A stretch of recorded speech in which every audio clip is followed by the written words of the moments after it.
Hello,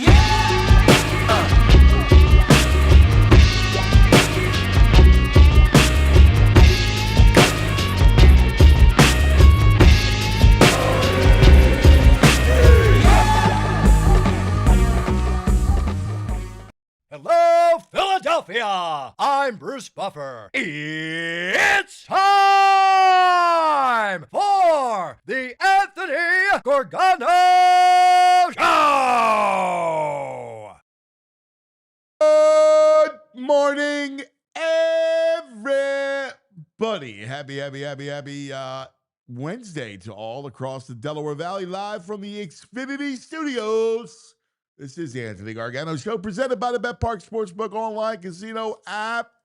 All right, lots to get to. The news of yesterday, CJGJ released by the Texans. It was a mutual thing. He was unhappy with his role with the Texans. He gets released, and a nomad of a player, CJGJ. You love his spirit and his desire. Now he can wear on you. Couple things off of this. One, will it be a third time with the Eagles? I don't think so. At this point, now he can come back. There was some confusion yesterday. I was confused because I saw a bunch of tweets about, he couldn't come back because he was traded, and then you have to play 4 games with your team. But there are stipulations because of his veteran status that he can come back. So he can't. The Eagles can sign him, but where does he play?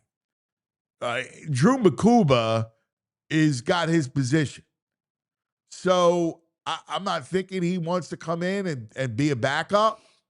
Like, obviously be good for depth, but barring an injury, I don't see it.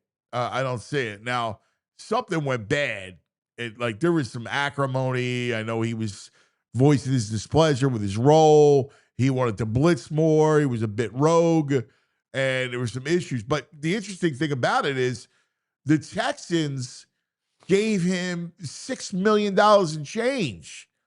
In fact, 3 weeks ago, for some financial housekeeping, they thought he was in their plans. So they moved money to his signing bonus and cut him a check. And he got $6 million. So it was a guy that was like, hey, he's in their plans. Well, it went sour fast in 3 weeks. Things can change quickly in the league. And now he's gone. I just don't think they need him. As a depth piece, if he was, I want to come here and be this good soldier and not create a star. But what happens if he don't want to play? He doesn't play. Like, I don't know. I can't, again, that's a conversation and how we would have to have for him to even consider bringing him back a third time. He said some things when he was released. He was upset. I get it. Nobody wants to leave. Becton is in Los Angeles, and he's buried. Like, he's crying that he left. He didn't want to leave. So it's funny. They don't want to leave here. And when they do, it just kind of doesn't work out, at least with those two guys. So we'll see. We'll get into it. A little bit, I want to get into a little bit about the booing that took place during the first half on Sunday. And this is not a judgmental kind of conversation. I kind of want to get into the mindset, because I was talking to VG about it, and I must be an alien, because I'm really not a booer, and I just go, a team that wins 19 out of 20 games, I don't know. I'm kind of not on the other side of the boo. Now, again, it was ugly, so I'm not going to castigate people for booing. Like, I get it. It was an ugly half. It was just weird. It was pretty lusty, and they got booed off the field. So I kind of want to get into that a little bit. Last night, Phil's missed a golden opportunity. The Brewers are getting smacked in San Diego. So the Brewers lose 7-0. Right now, Milwaukee holds a 2-game lead on the Phillies. Phillies could have made it 1 if not for the bullpen. Bullpen meltdown. That's the last thing. Like Duran getting hit every time that happens, like you're mortal, right? Like I understand it, but every time it happens, it freaks me out. It's like he shouldn't be mortal the way with his stuff.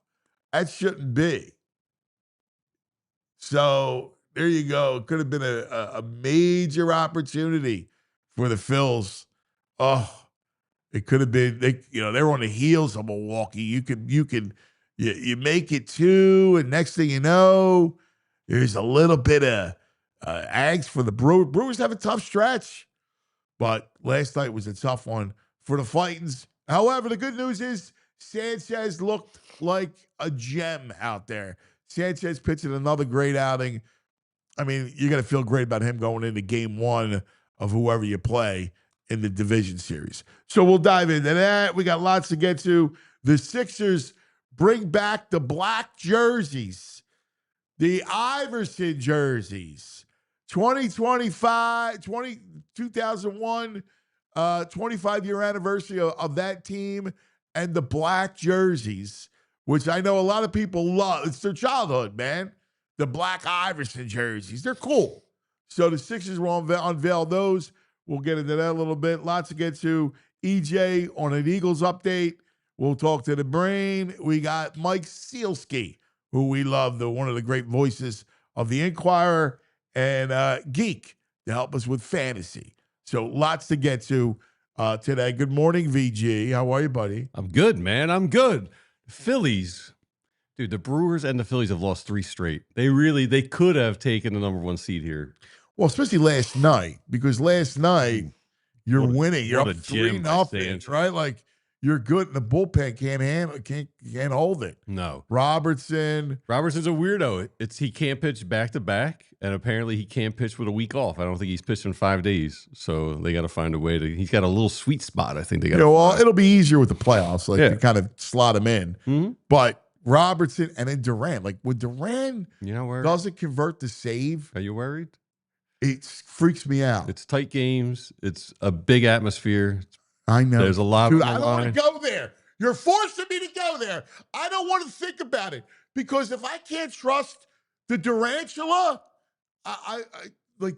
Oh, please. I think he's blown 4 saves with the Twins in how many years? And 3 out of 22 with the Phillies right now. I know. That's why it's freaking me out. Put it on. I don't want to think about October and biting my nails to the nubs. Isn't that what closers are all about? Right. Isn't that the whole point of a closer, to keep you on edge and drive you nuts? There was talk about never been in it. Never been in the playoffs. It's a big deal.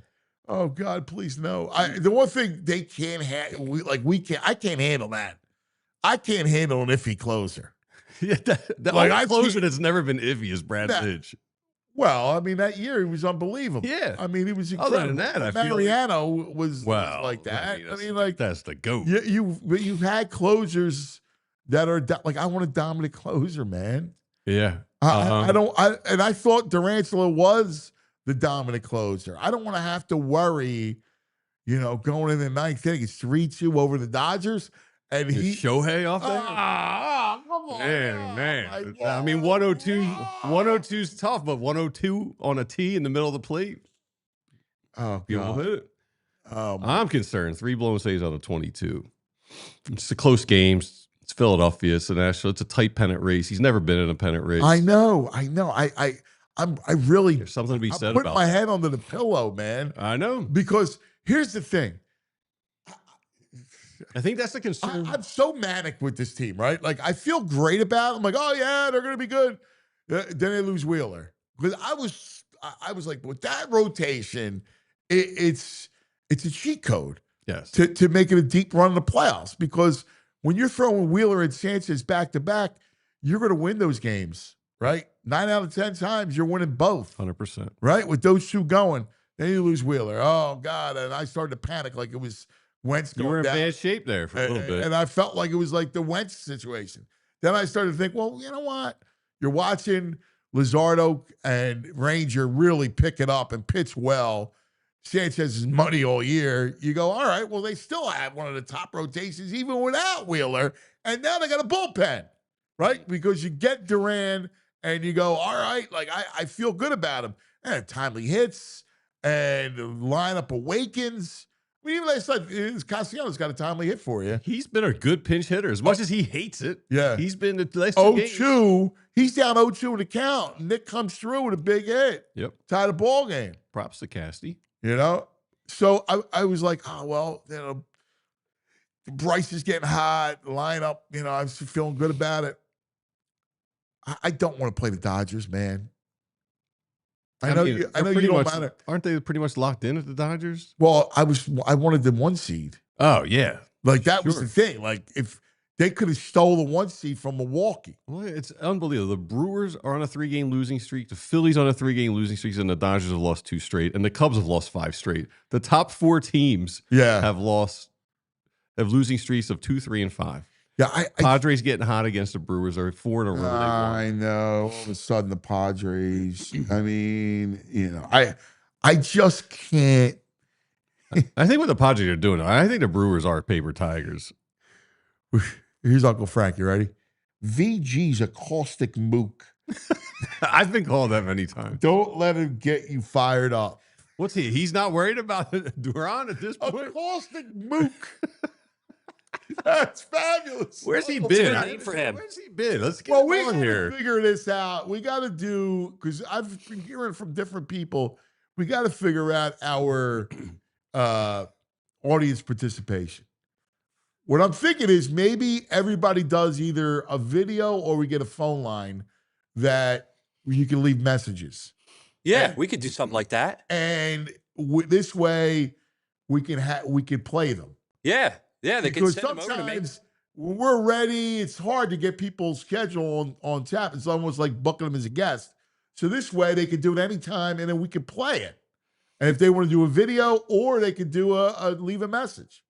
Just try not to curse.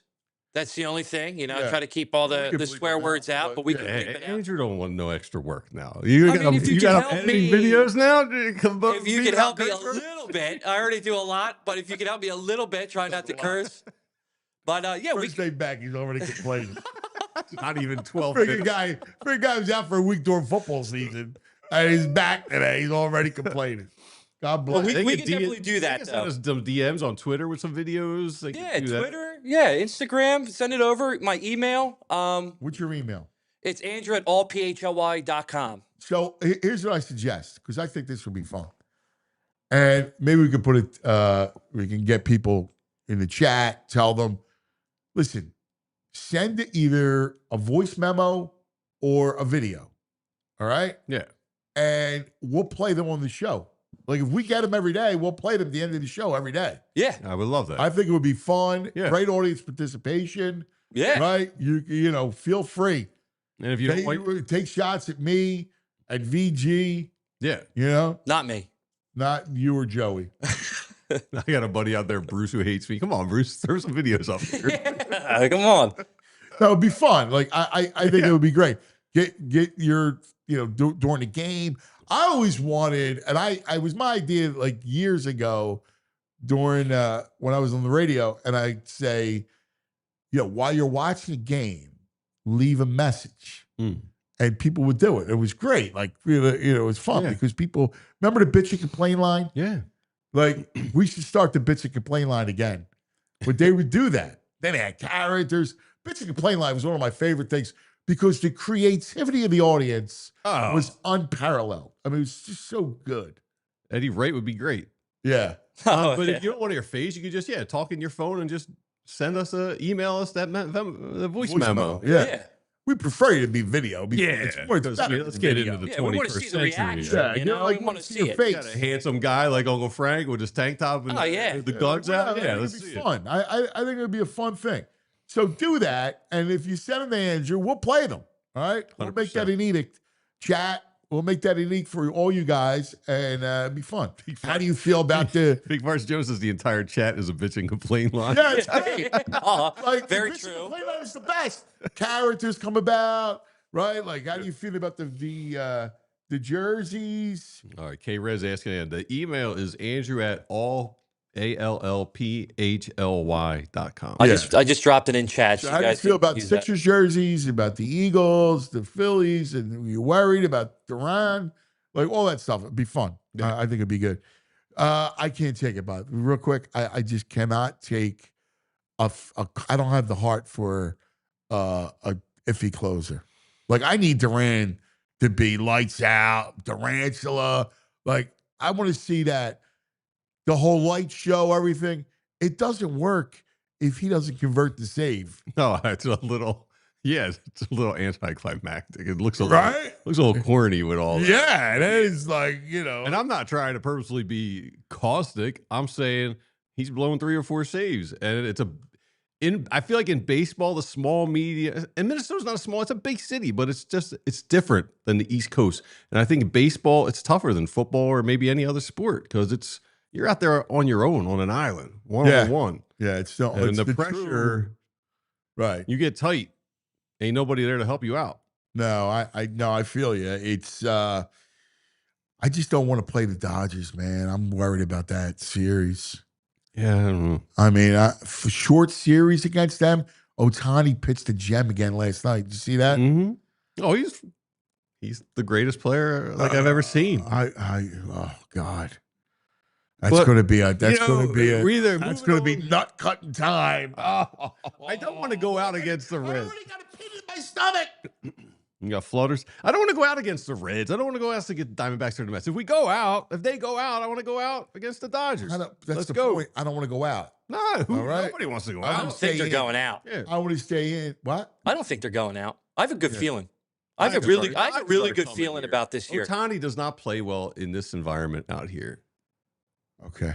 You need me to pull the numbers? We didn't call him Blowtani for no reason last year. I hear you, but again, it's different. There are fewer bats. The sample size isn't huge. Saying he might not be strong karate man on the inside. Yeah, he gets iced when he's here. Yeah, like big time on ice. I know. Start heckling Shohei on ice. They start heckling him about bad bets or bad real estate investments. Get in his head. I just don't want a chance to die. Whoever the wild card's going to be. Please, win. I'm rooting for Reds. I'd rather play the Mets than the Dodgers. The Reds or the Mets? Oh, yeah. I'm in on the Mets. I think the Mets stink. I want revenge on the Mets. Yeah, I think they stink. I don't care. Yeah. I know they won last night. I don't think they're going to get past anybody, though. Yeah, I would agree. Ooh, what would you get flutters with JT getting dinged on the hand last night? Yes. Oh, my gosh. I'm already nervous. I'm going to be in Nervine all October. Leading up to October. Let me ask you a question. Let's get involved to the boo question because I asked you about it before the show. And I was like, you think it's warranted? A team that wins 19 of the last 20 games, that wins the Super Bowl. I mean, yeah. Is it yes. warranted? Yeah. Yes. And you guys were like right off the bat. No, it's more of an ask the question. Mm-hmm. Like, I don't want to sit here and to me, I've never been comfortable in telling people what to do or how to think, right? Like, you're the king of violations. Well, but there's certain social violations. I don't tell you what to do. What you wear. That's a violation. Yeah, you do wear. Okay, I'm looking out for you. Don't tuck your jersey in. All right. Right. You look like a jerk off. Right. All right. Like, I'm sorry. So I'm trying to help you out. Yes. But when it comes to how you, I know me. I've never been a boo guy. I'm surprised at that. You're a big vocal guy. You're a Southern Italian. You got emotions, and you just hold it in. You get frustrated, just sit there quietly. You gnaw on your cheek of your mouth, and I don't know. Yeah, but he doesn't have that DNA in him. He's a very nice person. He's got a big heart, so he doesn't have the boo in him. Plenty of very nice people who boo. I don't think it's I thank you, Andrew, but I don't think it's a good or bad type of thing, like nice or not nice. I think it's when it comes to sports, I think I've never, even though my personality belies it, I'm way more, in fact, I'm more emotional outside of sports. In sports, I'm very pragmatic and cerebral. I guess I feel I feel as a fan, It's one of the few ways. I mean, we voice our pleasure with applause and cheers, and we have a way to voice our displeasure. And I'm not the biggest, cheering either. Right. Like I'm not Yeah. Like even I watch my kids play whatever sport. I don't say nothing. I get that with your kids, but I don't cheer like somebody demonstrates a home run. I'm not going yeah. Like I just keep my mouth shut. Like I just when he comes in, I'm getting fired up. But right. I'm not a big fan of that. Huh. I think there are like varieties of boos here in Philadelphia. Certainly. And that boo, boo is its own language. It's a language. Yeah. And there are different meanings to Definitely. different. Yeah, there's a lot of nuance to a boo. Yeah. And I don't think that boo that was happening in that first half was like, we think you suck. It was more like, we know what you can play to. We know your level. Yeah. Get there. It was just a bit lusty to the point where I was like, like I cringed a little bit. Like, did it work though? I don't think it had anything to do with the boo. I think it had to do with the fact that Fred Johnson came in and settled the offensive line down. I don't know. I think you got first timer Patullo calling the plays. He hears those boos. I think it's a little kick in the butt. Yeah. I do. I think it's a little instant. Little smack on the hiney. I do think it is. Listen, like that's not in your. Yeah, you got to be locked in. You got to be laser. You got to like when you're in the middle of that stuff. You're not thinking about what people are doing. It's like somebody. I don't know who said it, but I was like, this is the most ridiculous thing in the world. They were talking about Jordan Davis taking the ball back. And he's like, you think he has the idea that the cover is in the back of his mind? No, that's stupid. Oh, come on. It's ridiculous. It's an opportunity to scoop and score. That's what you do. That's what they're taught. You get a chance to score a touchdown, that's what you're going to do it. I know about Leon Lett and the smart thing. I guess it was, what's his name on NBC? I don't know. The Pro Football Talk. I know what you mean.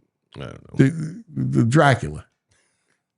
He's another one of your another Dracula. One of my brethren. Chris Sims? No. Florio? Mike Florio. Okay. Yeah. He was talking about. He was on Dan Patrick, and he was talking about the whole Jordan Davis thing. I'm like, dude, it's absurd. Like, first of all, instinctual. Your instincts are. And by the way, do I think Jordan Davis knows what the line is? No, I do not. I would agree with that. I don't think he. Yeah, I don't think he. The knows. players aren't looking at that stuff. I mean, sometimes if it's a Super Bowl, it's obvious that it comes up, but I don't think it's coming up in an everyday game. And in that situation, he's looking to score. Man, it's a big boy sport. Like that's a once in a lifetime thing. Yeah, and I'm just saying, I know Patullo's been around, but as a first-time play caller on a team that just won the Super Bowl in Philadelphia, when the offense is obviously not doing what people want, it's not about listening. There's no way he doesn't hear it. And as a human being, I don't care if he's a football guy, he's a human being. He's not a meathead, baldy guy. I've seen him. He's hearing it. I believe as a human, he hears it. Whether that alters what he does, I feel like it puts pressure on. No impact. Yeah. No impact. I don't think there's any impact. It doesn't change the way you're going to call the game. I mean, if we had people here just booing us in the studio right now during the show, it may alter what we do. We're human beings. No, what? You're going to do the show. You're going to do the show wherever it is. You might say, well, we can't do this next. After this break, they're not going to like this. We better switch it up and do this. Come on, Joey's not booing. Joe's not a booer. I find it's interesting. I think it's an interesting conversation because, again, I'm not making a judgment. I'm just going, wow. It was pretty pronounced. And nationally, like I heard from national friends of mine who were media people, you guys are tough.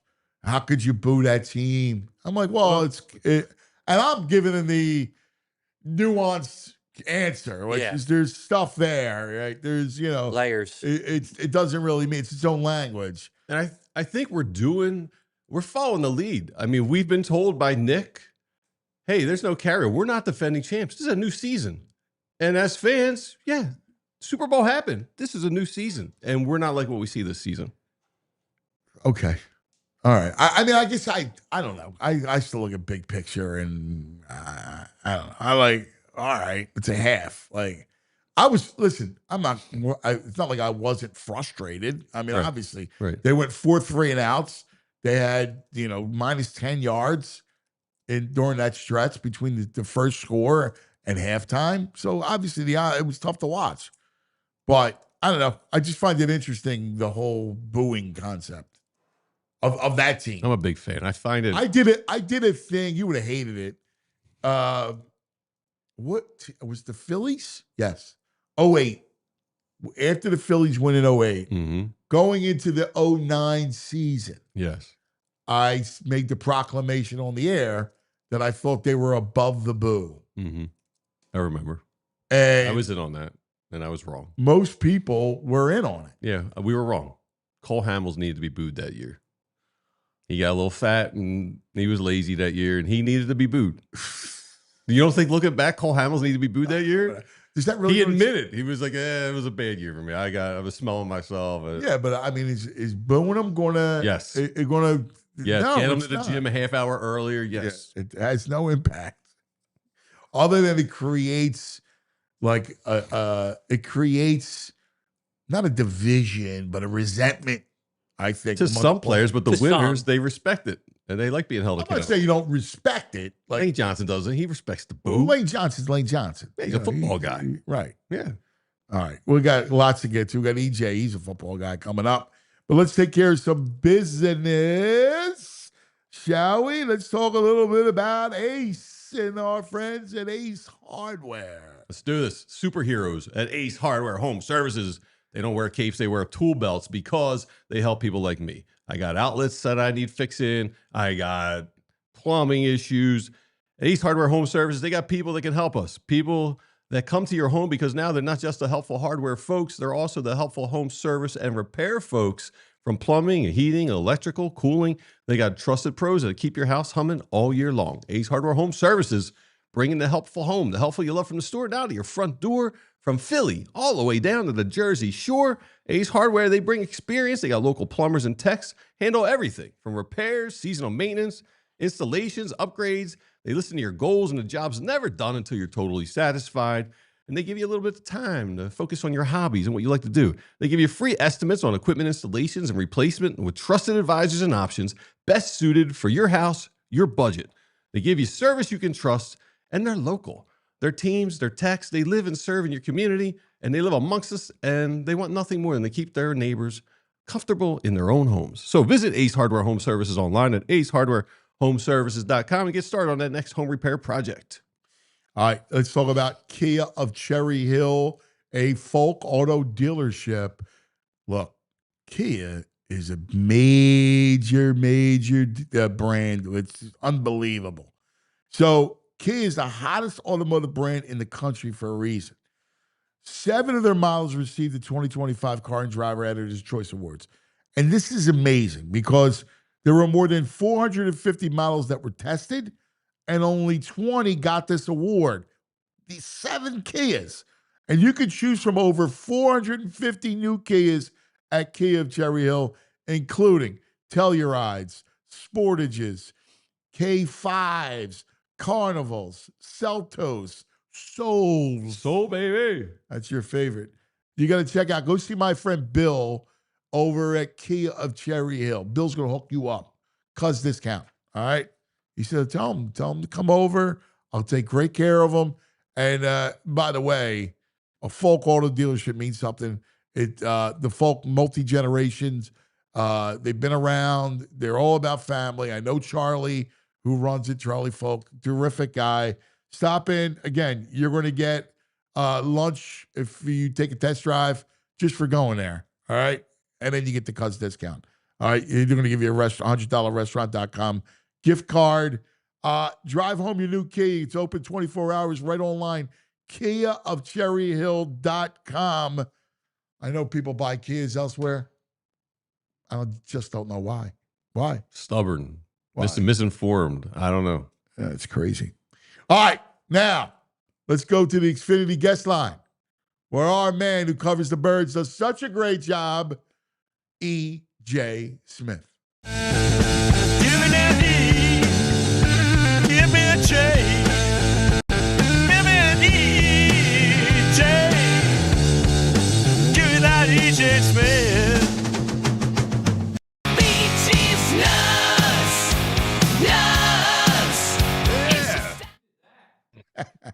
Good morning, EJ. Hi, good morning, guys. How we doing today? Good, buddy. I like the hat. DJ with a strong Lululemon hat on. Yeah, I'm soft launching this hat on the show today, so I appreciate you you giving me some confidence with this one. Now it looks good. I got one issue with the ball cap. Here we go. Get ready. That's not team specific. Like you don't like those ball cap. Like it's I wear a Hurley hat you don't like. He wears a Hurley hat. I go, this is Bobby Hurley. I don't really want to care about it, right? Like I prefer a cap that is part of a team or sports. Yeah, I can respect that. Sports. Yoga's a sport. It's not, but I'm not here in the tank for Lululemon. It's just it's a nondescript hat. Yeah, that's fair. Yeah, I'm not a nondescript hat fan. Like but it looks good on you, so that's all that matters. What about a golf hat? No, I appreciate that. If you're playing golf, yes. If you're walking around the street, no. Okay. Can't wear. Usually, I'll wear like a souvenir hat walking around the street. You don't go for a souvenir hat, like not like a hat that's got like, a town that you visited on it or something like that. No, I don't like the town hats. Okay, all right. Yeah, I'm not. You wouldn't like my hat collection. Listen, I have plenty of Italia, garb, but I won't wear an Italia hat. Welcome to our world of the absurd, EJ. I'll file this away. Yeah. We're just talking about it. All right, let's get down to business. So, first, Eagles leave early to try to get acclimated to the heat and humidity, which has been an issue for them, especially late now. The weather changes a little bit up here. Down there, it's still hot. Cramping is an issue. Getting dehydrated is an issue. So you leave early. I like it. Yeah, no, I think it makes sense. I still remember last year, like seeing CJ Gardner-Johnson after the game. He was like in a cold tub with an IV. Like that heat really took it out of them last year. And I feel like, Vic Fangio talked yesterday about the cautionary tale of last season where they had those long drives. The Bucs are really challenging them to make tackles underneath, and having those extended drives in that weather is really bad news for a defense. So I think that, they're trying to do something. They've had experience doing this the last few years. It's been hot each and every time they've been down there in Tampa. So I think it makes sense to try and get the guys acclimated. But I also think back to those training camp practices where they were in that extreme heat practicing. I think that stuff I think that they did that with this game in mind, with some of these hot games in mind early in the season. So, EJ, I'm just curious. You brought up CJGJ. I hear no, but what are you hearing?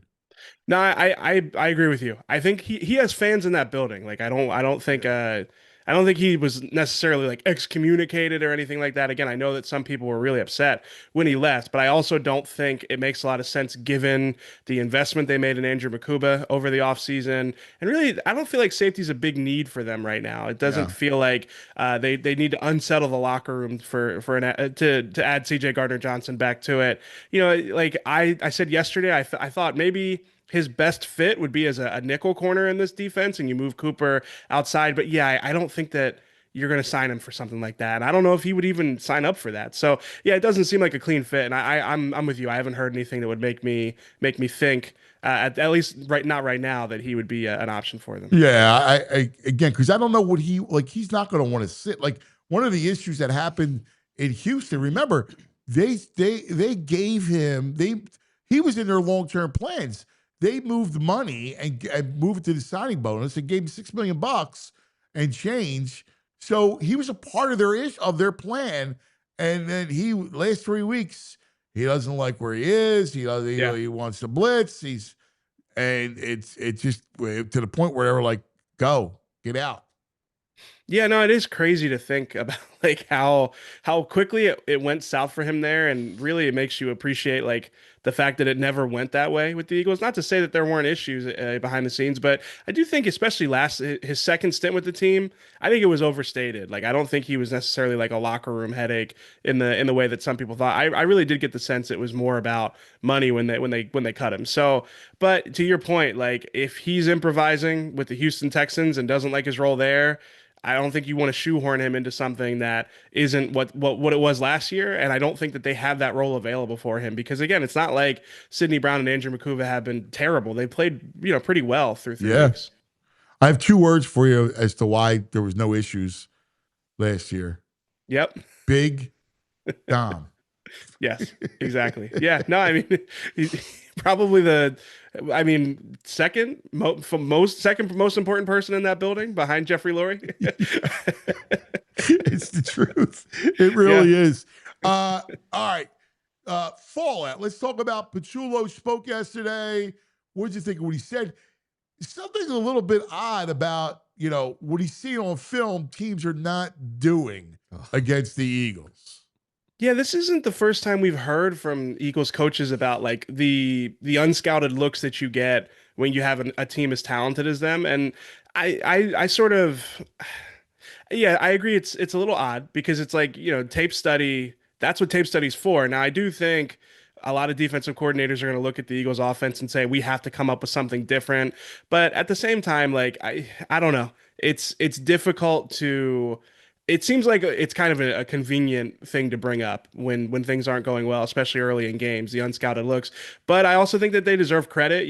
Fran did a great breakdown of the 4 verticals call they had for the Dallas Goedert touchdown against inverted cover 2, and they knew that was coming. They had the perfect call for it. So I do think that Kevin Patullo's made some good in-game adjustments. But yeah, that first 15, that what we talked about the other day, that like, they want to come out and kind of dictate to the defense, but also not really learn, try and force them into certain coverages. And obviously that didn't work well for them against the Rams. They had the opening score, but that's off a turnover. I do feel like that unscouted look thing, I don't know. I feel like it's not always encouraging to hear the coaching staff say, yeah, we just had no idea what they were going to call.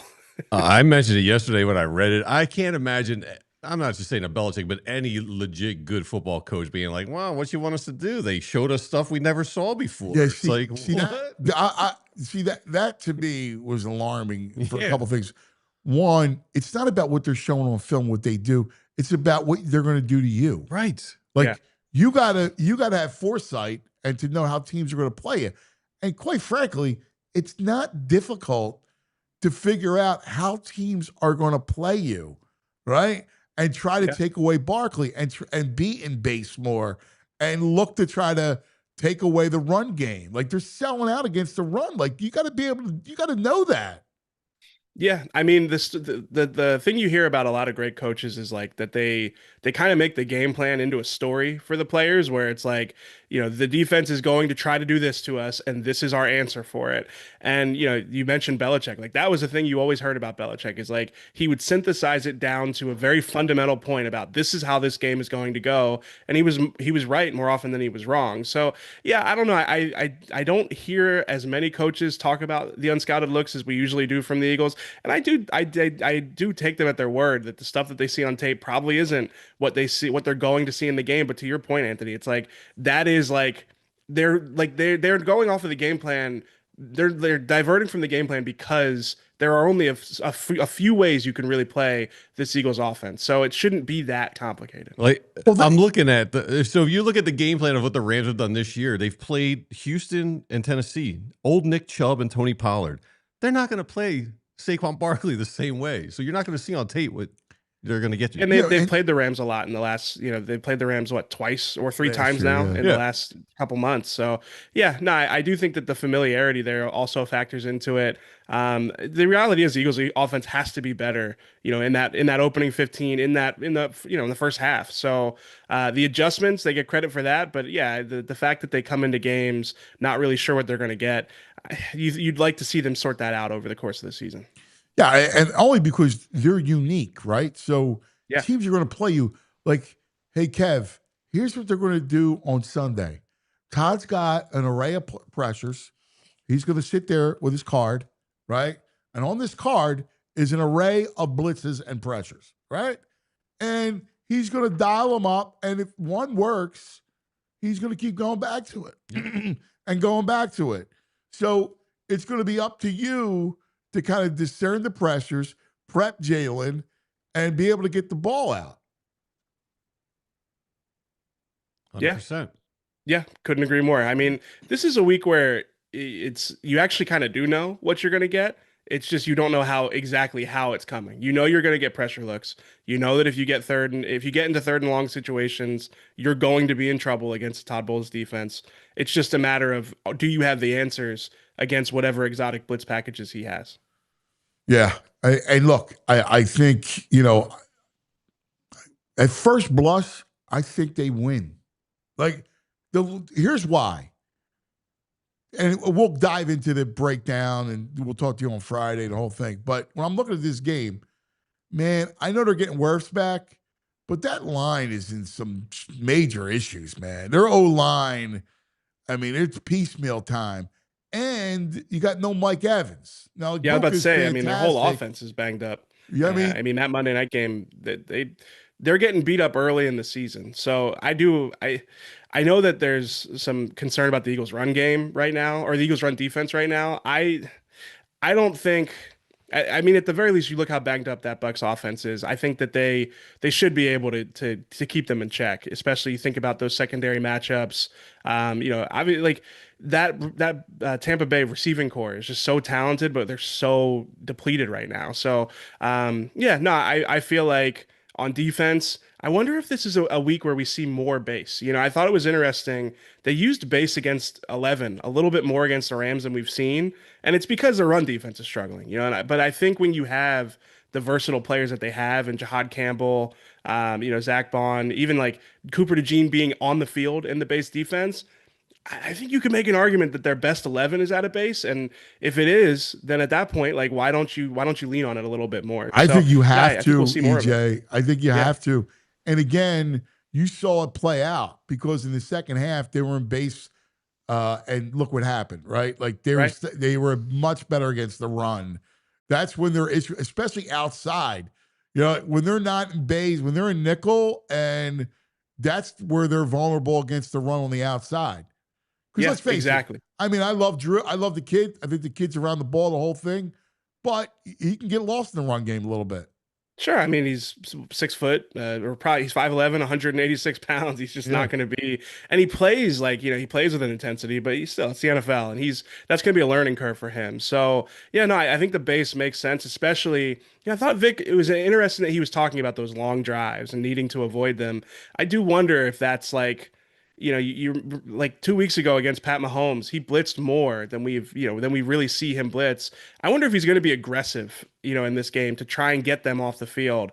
Obviously, the Eagles are always going to prioritize limiting explosive plays, but I also wonder if it's a little bit more of a mentality shift in those conditions where it's like you got to get after him and you have to try and get him off the field. I think you have to. You will wilt, and then what will happen is, in that heat, you're going to wilt early, and at the end of the game, you're going to be shot in the ass, and you just can't have that. Yeah, I mean, I could totally see a world where after this game, we're talking about like Vic Fangio used 6-man fronts more often than Zach Bond, Jahad Campbell dropping down to the edge. Like this feels like one of those games where you need a very unique and extreme game plan just to try and get through the week, and then you got to kind of go back to the stuff you major in. Especially since you're going to get a heavy dose of Bucky. It's going to be Bucky time for them. Being down Mike Evans. I know Godwin's supposed to come back, but being down Mike Evans, being banged up, offensive line, where you're going to want to run the ball, and Bucky's nasty, so Bucky can hurt you. Particularly, he's shifting, and he could bust it outside. Yeah, and then Mayfield's been scrambling really well this year too. So, I think the ground game is really going to be the key for him, especially with how banged up they are at receiver. Where did you line up on the booing at the game? I got a soft spot for the boo. I'm with you. I don't boo myself, but I always enjoy. I'll tell you what though, I like the sarcastic cheer more than I like the boo. Like when they throw the out route to AJ and it's like, oh, finally. This is what we've all been waiting for. Yeah. I enjoy, I think it's called the Bronx cheer. Is that what it's called? I enjoy that one more than I enjoy the boo.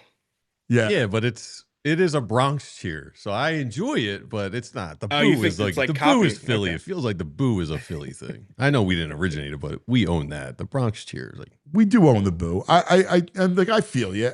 I don't know if it's just because we were kind of raised in the press box. Is that what it was? I try to remember when I was younger, but I was never really a boo, or even when I was a kid. We gotta get too. I never booed, but I think it's like what makes Philly fans special. I agree with you, BG. Like, it's like and not to like get too macro here, but like one of the things I love about covering sports in this city is that the fans are real. They don't want, like, you know, I'll always remember one time I wrote a story about Jordan Mailata and Joe Osman, and my editor's like, well, that's an offensive lineman, a defensive lineman. People don't care about those guys. And it's like, you don't know Philly yet. Like, Philly is a place where people care about that stuff. People will have a sarcastic cheer on the first successful pass attempt in 2 quarters, and they'll boo if the they pay attention, man. That's the thing. They pay. I don't care how many beers they've had. They pay attention. They know ball. They can look at, and they know the game, the nuance of the game. They know, so they'll react, and they'll react emotionally toward it. Yeah, so I kind of like it. I got a soft spot for the crowd most of the time. How's Lane feeling off the stinger? I think he'll be fine. You know, in the locker room, it seemed like he was banged up. Obviously, couldn't really turn his head, but he seemed like he expected to play. So today will be a big day for it. But even if he's not out there today, I think he'll be ready by the end of the week. Who? Anything else you worried about? I saw something out there about Jacorian Bennett and Adoree Jackson. So those are guys I'm going to be keeping an eye on when I get out on the practice field later today. You know, we'll see. I mean, Vic Fangio talked about Keely Ringo yesterday, talked about how he's going to get an opportunity at some point this season. So yeah, that's one I'll have my eye on at practice. Yeah, EJ, I wanted to ask you about that. Did you think that that implies that Vic's just not seeing what he wants from the guys ahead of Ringo? I mean, I don't think that position is. I've always thought that position, the book would be written throughout the season. You know, there would be some changes there, and it's not like anybody's really run away with the job, obviously. So I still, Keely Ringo had such a bad summer. You know, it was such a chaotic summer. But I mean, there's still a player there, in my opinion. Maybe I'm just being stubborn because I was pretty bullish on him going into camp. He needs to improve in his technique. He needs to improve how he handles down in and down out and be more consistent.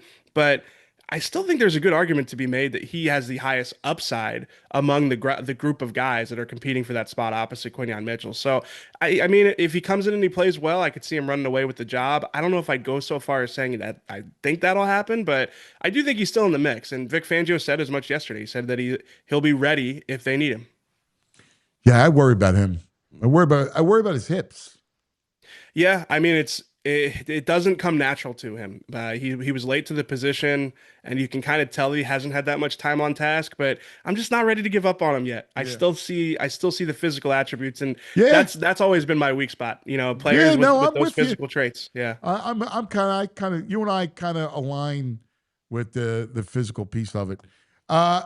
All right. Before we get out of here, I know Anthony's going to be super intrigued by this. There was a little conversation on your show yesterday, and Bo digging deep finds out that EJ is a ticklish man because this is the conversation they have. You want to try and guess? He hasn't revealed which body part is ticklish. They guessed lower back. Julia guessed, and what did Bo guess? He guessed. I don't even remember. I think it might have been armpits. Armpits? Yeah. Do you want to take a guess at what body part has EJ ticklish? It was a very goofy show yesterday. Yeah, I got to tell you. I do not. I do not. And thank you for bringing that up, VG. Well, yeah, I mean, we're getting to know EJ. It's nice to know he's ticklish. I love EJ. You can ask him that in the office, not on the show. It might be an HR violation asking me that in the office. Oh my God, it's nonsense. You like the Sixers black jerseys? I do like the Sixers black jerseys. I'm nostalgic about that type of stuff. Yeah, me too. I mean, Allen Iverson was everything to me when I grew up. Yeah. So yeah, I like those. Awesome, my brother. We love you. Thanks, pal. Love you too, guys. Yeah. Let me know if I gotta take care of Bo. All right. No, I got you. I'll get a black Sixers hat. You know what? He's lucky I missed that, or the phone would have rang. All right, I would have been storming into this. Move on. Talk Eagles. Thanks, EJ. Thanks, brother. Guys. You enjoy yourself, don't you? I'm just enjoying the program. I've been trying to go. I've been going to the gym every day. And I watch their show when I'm at the gym. Yeah. Let's go to the brain. Man, speaking of nonsense. Brain. Brad the Brain Feinberg. La Brain. Good morning, Brain. First of all, I have to say congratulations. We got to give him his due. I wasn't on yesterday. I wanted to make sure I get his proper flowers. VG, very confident in the football game between the Ravens and the Lions, that he felt strong, felt good, that not only would the Lions cover, but they could win the game. And we kind of, I want to say laughed at them, but I felt more comfortable Lions plus 10.5. Yeah, but I'll give you. No, I like the Ravens. I thought the Ravens. It was a good call by you, so I wanted to give you Thanks. proper kudos for that. You know what's nuts? We talked about this with Baldy yesterday. I was so impressed with the Lions' defense, and Baldy's like, eh. Baldy's like, well, Lamar made a lot. Like, yeah, do I think Lamar? I didn't think he played well. I didn't think he read it well. But you got to give the Lions' defense a lot of credit, no? A ton of credit. You know what was amazing to me, guys, watching that game was just, it's like Lamar, it's like how frustrating it is to go against him. He's so again, I think he's just the hardest player almost ever to go against. And just in terms of his athleticism, he's just, you call him, what you call him, the Sphinx? He's incredible. And some of those tackles they made were just a phantom. Some of those tackles he made, a phantom, exactly, that are just incredible. Like the defense they were able to make, because he's so great, Lamar. And I was so impressed with Detroit being able to get those tackles on him, because it took everything. I mean, Detroit, that was an amazing game they played. Amazing game. And by the way, they're well coached, man. We talk about, and I always say it, guys, I love watching these games and live betting. And to me, one of the things that I did very well on that game was I kept live betting the rushing props for Detroit, because it was, Anthony, you said it. You go before the game, you go, the game plan here, I know you like the over, and it did hit easy, but I know you said they're going to have to run the ball. And I was like, okay, but they're running with success. And they were lining these guys like they weren't going to get any more yards. I'm like, what, are you kidding me? Oh, you think Dan Campbell's going to start going Don Coryell back in the day with Dan Fouts? No. Anyway, had to go on that little thing. But it was a great game. I thought it was maybe the best game of the year, actually. There's a couple going. It was a lot of fun. How do you see tomorrow night, Arizona, Seattle? You know, it's interesting, Anthony. Again, I do a bunch of these bets before the year. I call them look ahead lines, where I think a line is off. Okay, before the year, I'm talking there's been a game played, and one of the bets that I made before the year was I had Arizona -2 against Seattle. I'm like, okay, this line for sure. I thought it was going to be at least 3, if not maybe even 3.5. But watching Seattle these last couple games, I'm a little surprised at the line. I thought it would still be a little bit higher, but Seattle, Anthony, they've been an impressive team. Lost a close game the first game of the year, but then they beat Pittsburgh legitimately, and then obviously they won easy last week. I'm surprised at the line, but I do think that Seattle's been the slightly more impressive team. I did bet JSN catches, but I am surprised Seattle's favored here. I lean Arizona just because, even though I think Seattle's been I guess it's because Seattle rolled, should be favored, right, against a bad team, but they rolled, and then Arizona loses Connor, so you lose James Conner. Yeah, but you know what, Anthony? I'm going to say it's about James Conner, and again, James Conner, everyone likes James Conner, but if you've watched them this year, which I was like, okay, I don't mean to be nasty or mean. I'm like, this team will start being better if Trey Benson starts to play more. And if it took a very unfortunate thing, I was very sad when I saw it. But if that's what it took, I actually think they got an upgrade to their. Now again, I agree. Now I agree with you. I like Arizona. Yeah. I for the life of me, I don't know how they can't get the ball in Marvin Harrison's hands, but Anthony, I got to talk to you about Marvin Harrison. It's funny. A buddy of mine just asked me about Marvin Harrison, and he goes do you like his over this week in terms of receiving yards? And I said to him, I go, I think if Marvin Harrison's name was John Smith and not Marvin Harrison Jr., I'm not going to say he wouldn't be in the NFL, but I am so unimpressed with him. I thought he was vastly overrated at Ohio State. Vastly overrated. Not overrated, vastly overrated. And when I watch him in the NFL, I think he's at best a 2 receiver. I mean, at best. I don't think, again, I'll stick by it. And you watch how much is Murray? See, my problems with Murray, you might be right about Marvin Jr., but Murray just doesn't see the field. Well, again, Murray, look, they're married to him, right? I mean, this is the guy they're married to. It's harder to get a divorce in the NFL. I mean, the Eagles did it with Carson Wentz. I mean, you can do it, but they're paying this guy $1 zillion. From everything you glean, Anthony, he's not like a leader in the locker room.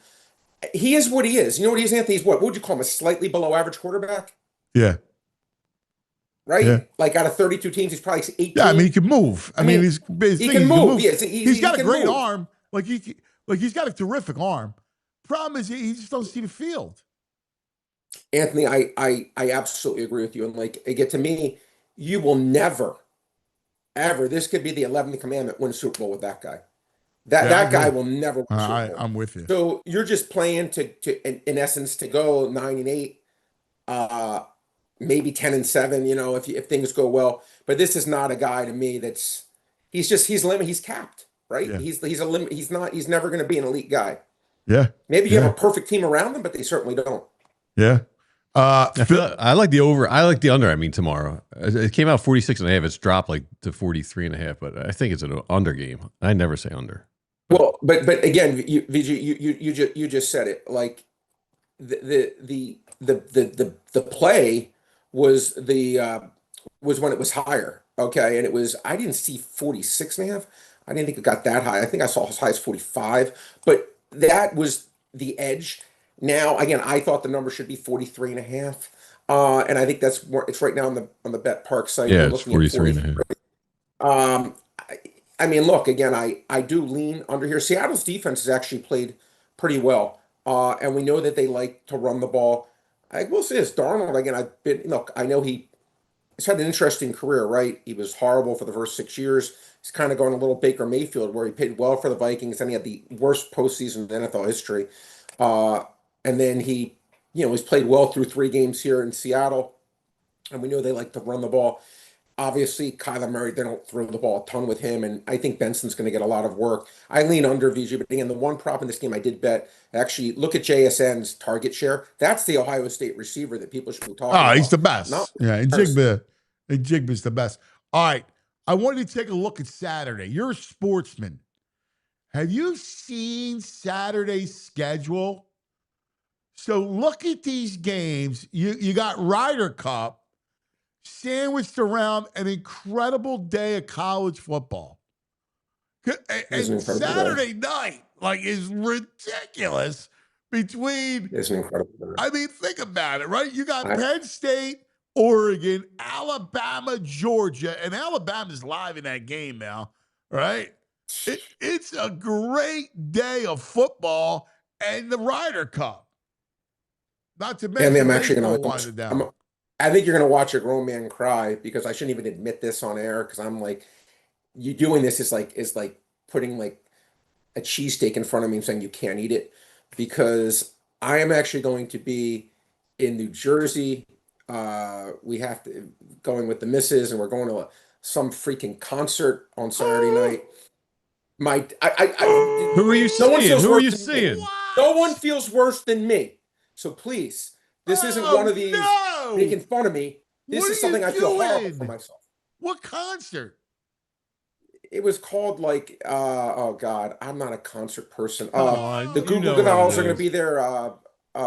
Odyssey, We Survive or something like that. The Goo Goo Dolls. Who's the guy's name? Not John. Maybe John.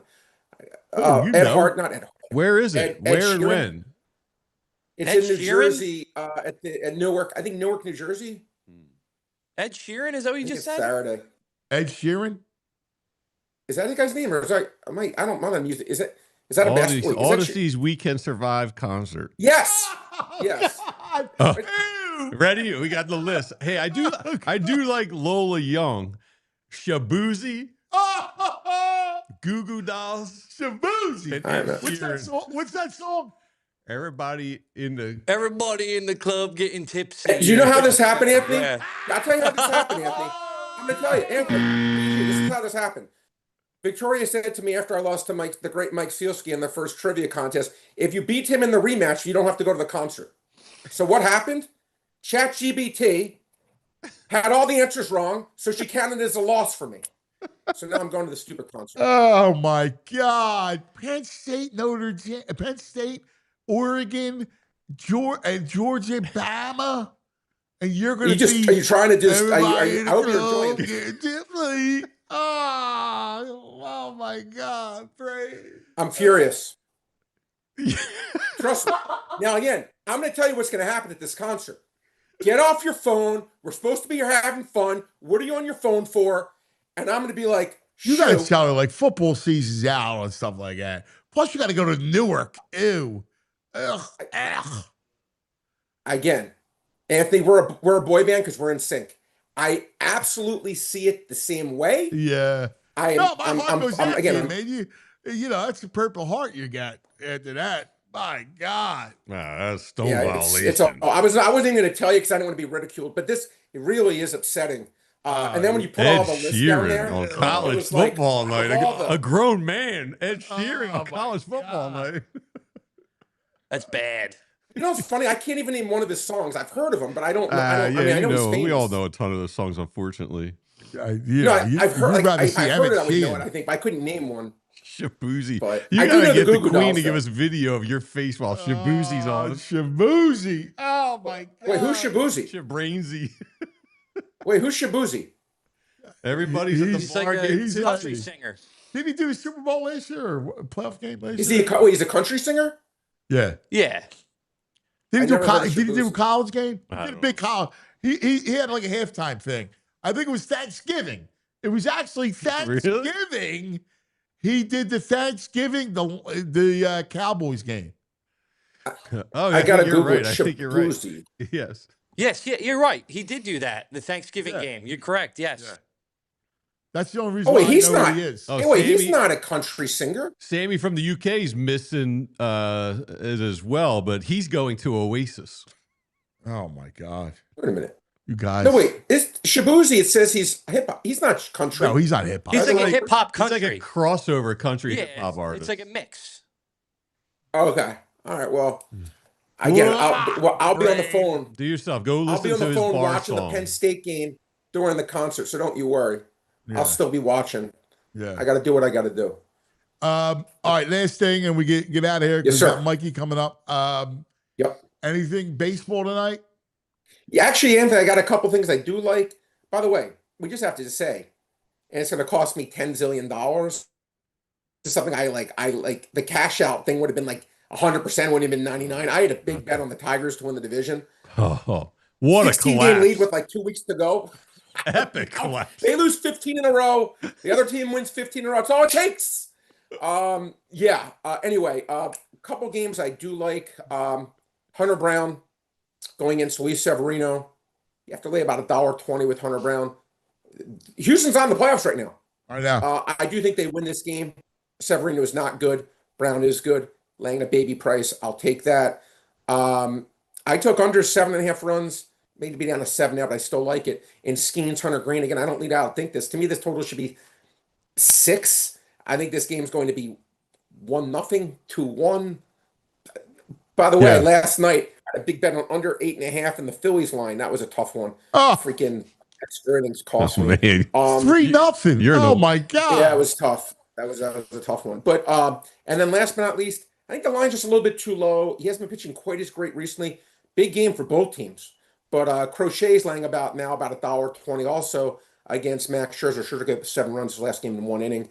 I thought that line should have been closer to $1.35. Laying $1.20, I think it merits the bet. Those are the 3 I liked in baseball today, guys. Sounds good, buddy. All right, brother. All right, we'll talk to you. Appreciate you guys, man. And again, I need that rematch with Mike, so I don't have to go to any more concerts. We will. We'll do. I'll set up a rematch. Right. We'll appreciate both you guys. All right, Shabuzi. Be good. Thanks, baby. All right, coming up, Mike Sielski, our favorite. He's coming up. We love him. But first, let's take care of some business, shall we? Let's go Bet Park Sportsbook online casino app. The brain just gave you 3 plays. Yeah. I like Arizona a lot. Tonight? Tomorrow night. Oh, tomorrow night. I think the Cardinals win that game tomorrow night. Set up for them. Seattle, big blowout win, short week in Arizona. The line reflects losing Connor, and I agree. I think Benson is an upgrade to Connor. Connor, his legs are. You don't know how he does it every year. He's just a slug, but man, he racks up touchdowns. I think they play. Their defense playing well. The Gannon defense. So I actually like Arizona tomorrow night. Yeah, sprinkle in a little McBride touchdown. Yeah, why not? Yeah, I like the Lizard strikeouts tonight. What's he got? Is it 6.5? Well, the Phils are minus 200. Yeah, with the I wouldn't touch the price, but Luzardo's at 6.5. 6.5 plus 108. Yeah, I think he gets you 7. That gets that lineup. So give me Lizard over the strikeouts. Like it. I wouldn't touch the game though. They're scary. No run line? No. Price will be back. He should win big, but who's pitching? Ryan Weathers. Oh yeah, he's a lefty, isn't he? I'm not sure. Yeah. Anyway, check out the Bet Park Sportsbook online casino app for all that big day Saturday. If you're not going to that concert, Shabuzi, and you want to watch college football and watch Penn State, Oregon, and watch Alabama, Georgia, which is what I'll be doing, you gotta check it out. BetParks.com has all the details, but everything you want to play, right? Like all the birds on Sunday, SGP heaven, prop heaven, you name it. Every sport is right there, right on the app. And then all your there's always another way to win, right? Like your live casino blackjack and roulette and craps and all the VG slots. Flintstones. Meet the Flintstones. Check it out. Yabba-dabba-doo. Yeah, there you go. The Bet Park Sportsbook online casino app. Always another way to win. There's always fun little bonuses. All right, so check out betparks.com for all your details. Got to be 21. Got to be in PA, New Jersey, Michigan, Maryland, Ohio. If you have a gambling problem, please call 1-800-GAMBLER. Now let's talk about Xfinity. So Saturday is a perfect day. All right? Saturday is going to be I got Moss's game Saturday, right? So we play in the afternoon. And then I'm going to watch college football all day. You come over, I'll get some Humboldt Fog cheese, and we'll watch the game. Yeah, I'm not doing that. Because VG's set up, what is it? I mean, it's rudimentary. Some people may call it. A little rustic. Lagging, buffering, switching between apps, trying to find a game. What do you call that? I don't know. We call them dial-up connection. I know you're a big fan, right? Rapid. But every time I go over your house, you're fan fished. All right? You're a football fan. You got to have Xfinity. All right? Please. It's the ultimate sports destination. You can find the best games, your favorite teams, all in one place. And the way you watch is next level. It's the perfect fan flex. You got all the action right in your living room, plus Xfinity's best picture and sound with enhanced 4K. 4K. I mean, it's so clear it feels like you're in the stadium. I don't even think I got 1K. You're not okay. Definitely not okay. You can get 4 games going on at once, whatever you want. It's the best seat in the house every time. Next game day, make sure it's not a big fan. Your big fan isn't a big fail. Learn more at Xfinity.com. Xfinity, imagine that. Restrictions apply. All right. Now I can't wait to get them. Can't wait to talk to them. Yes, the big deal. Here it is. Big deal is our man on the Xfinity guest line, Mike Sielski.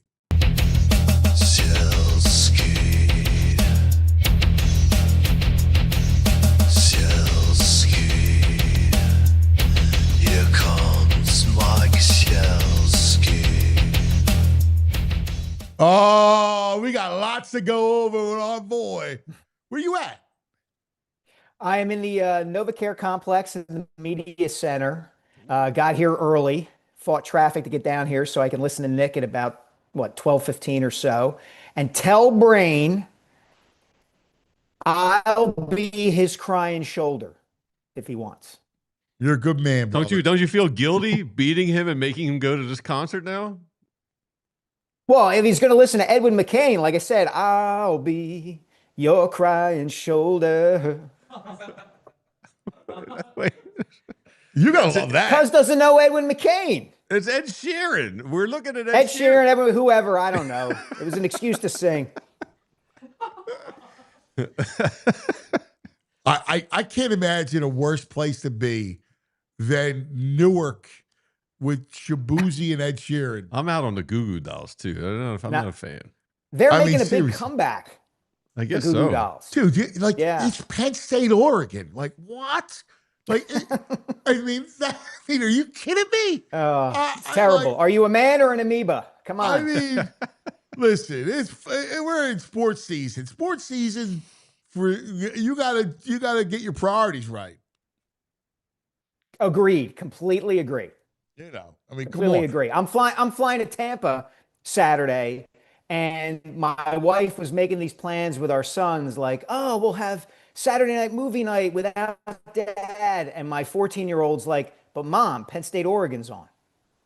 Nice. I love that boy. That's good. That's a good boy parenting. right there. That's a good boy, man. Are you kidding me? That's right. That's right. Listen, Friday night is perfect for movie night, right? Like, because you got to Sure. devote something to family. Friday night's a perfect movie night. You can do that. But your son's right on. Yeah, you're tired from the school day, the work day. Yeah, absolutely. Yeah. Saturday's different.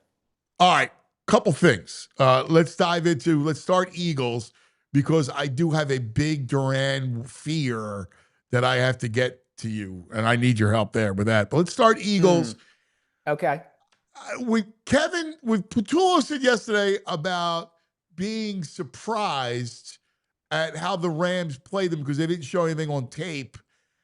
And I got to be honest with you, it kind of shook me a little bit, because you should know how teams are going to play you. Like, the Eagles are a team where they're going to try to sell out and stop the run. They're going to be in base a ton because they're going to try to stop Barkley and force you to throw the ball down the field. They're going to pressure you. There's one way to play the Eagles. Every defensive coordinator in the NFL knows how to play, is going to deploy that. I don't know whether it works or not. It hasn't worked, but you got to know that that's coming. Yeah, you've got to be smart enough if you're Patullo and Sirianni to get back to the way of thinking that governed most of the NFL over the 15, 20 years, at least among successful teams, which is you throw to set up the run. That's what you have to do now. And of course, teams are going to sell out to stop Barkley, especially a team like the Rams, because Barkley torched them last season. Absolutely torched them. So, yeah, they're going to sell it to stop the run. How Patullo doesn't know that or doesn't anticipate that, I'm not quite sure. I think there's a little bit of, I don't know, would you say gun shyness about leaning into the pass early in the game? I'm sure there's a little bit of thinking that the defense can carry us, so as long as we don't turn the ball over, as long as we don't make mistakes, we're going to be fine.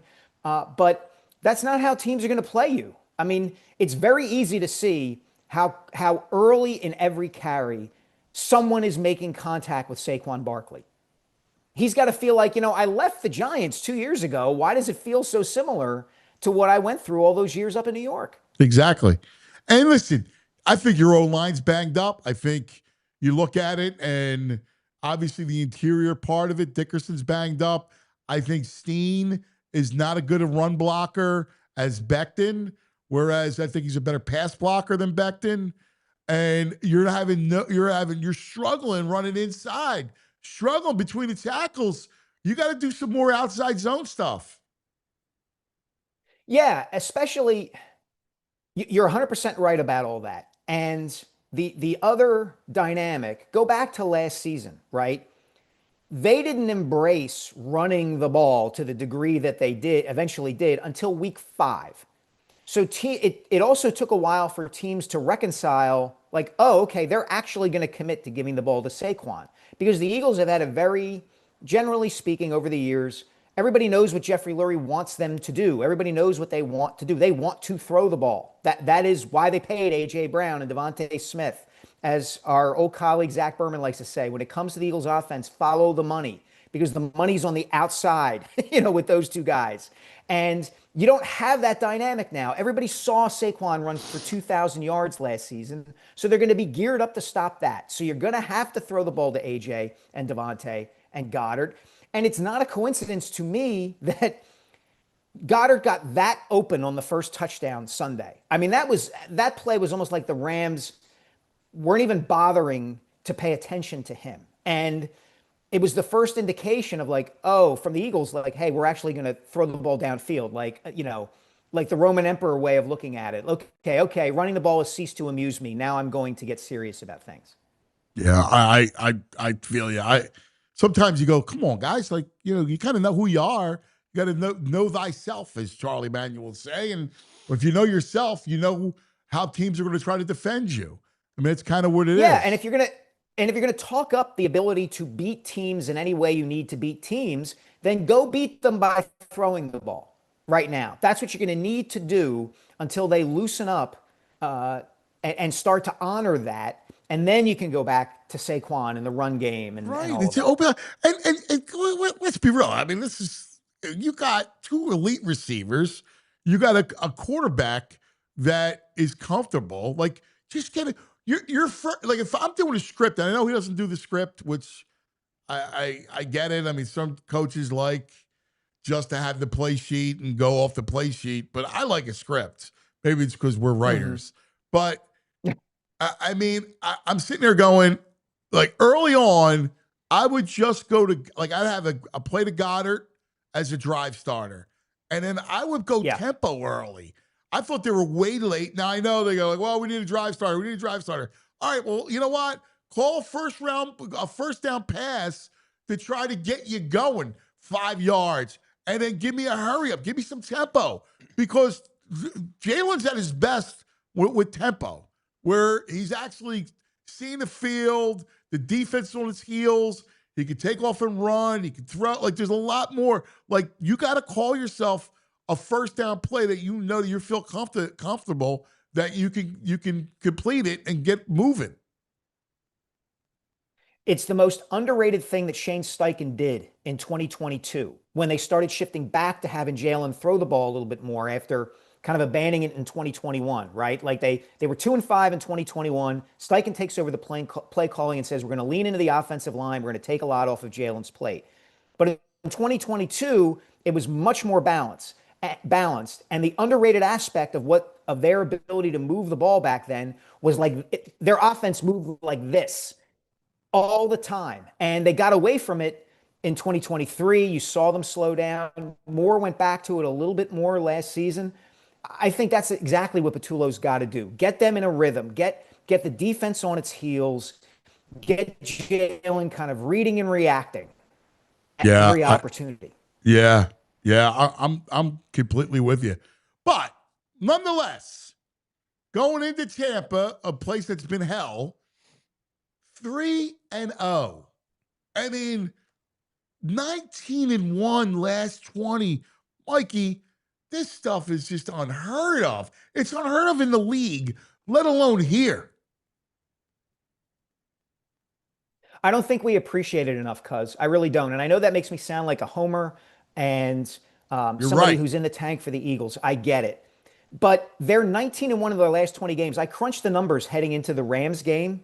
The 07 Patriots that went 18-0 and then lost to the Giants in the Super Bowl won each of their games by an average score of 35-16, I think.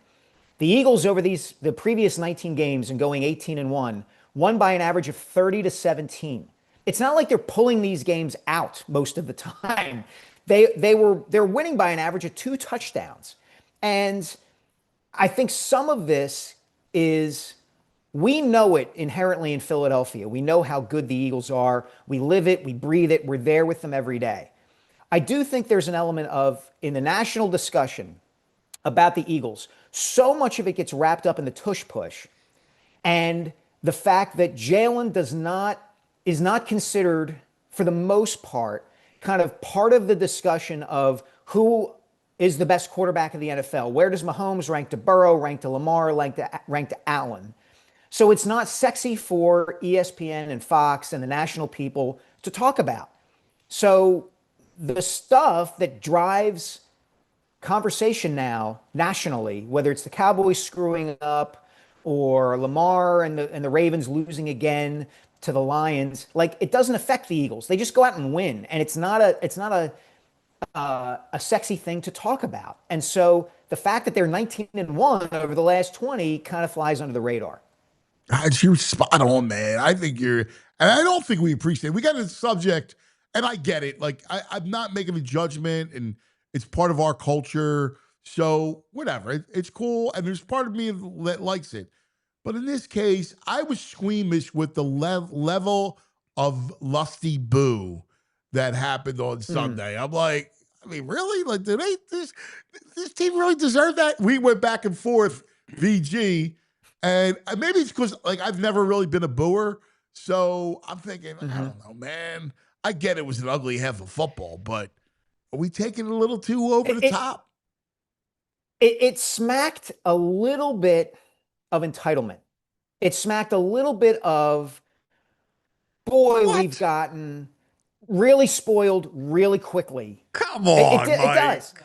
Come VG, on, entitlement. Look, man, they had -1 yards passing in the first half. You're not gonna with $100 million of wide receivers. That's entitlement. Booing that. VG, they had won 18 of their previous 19 games, including the Super Bowl. Told us last year. This is a new year, new focus. They're not defending anything. They're trying to win another Super Bowl. Totally agree. I don't know. I mean, it'd be different if this were 2016 and fans were exhausted of coming close and not having won. If this were Andy and Donovan in 2009.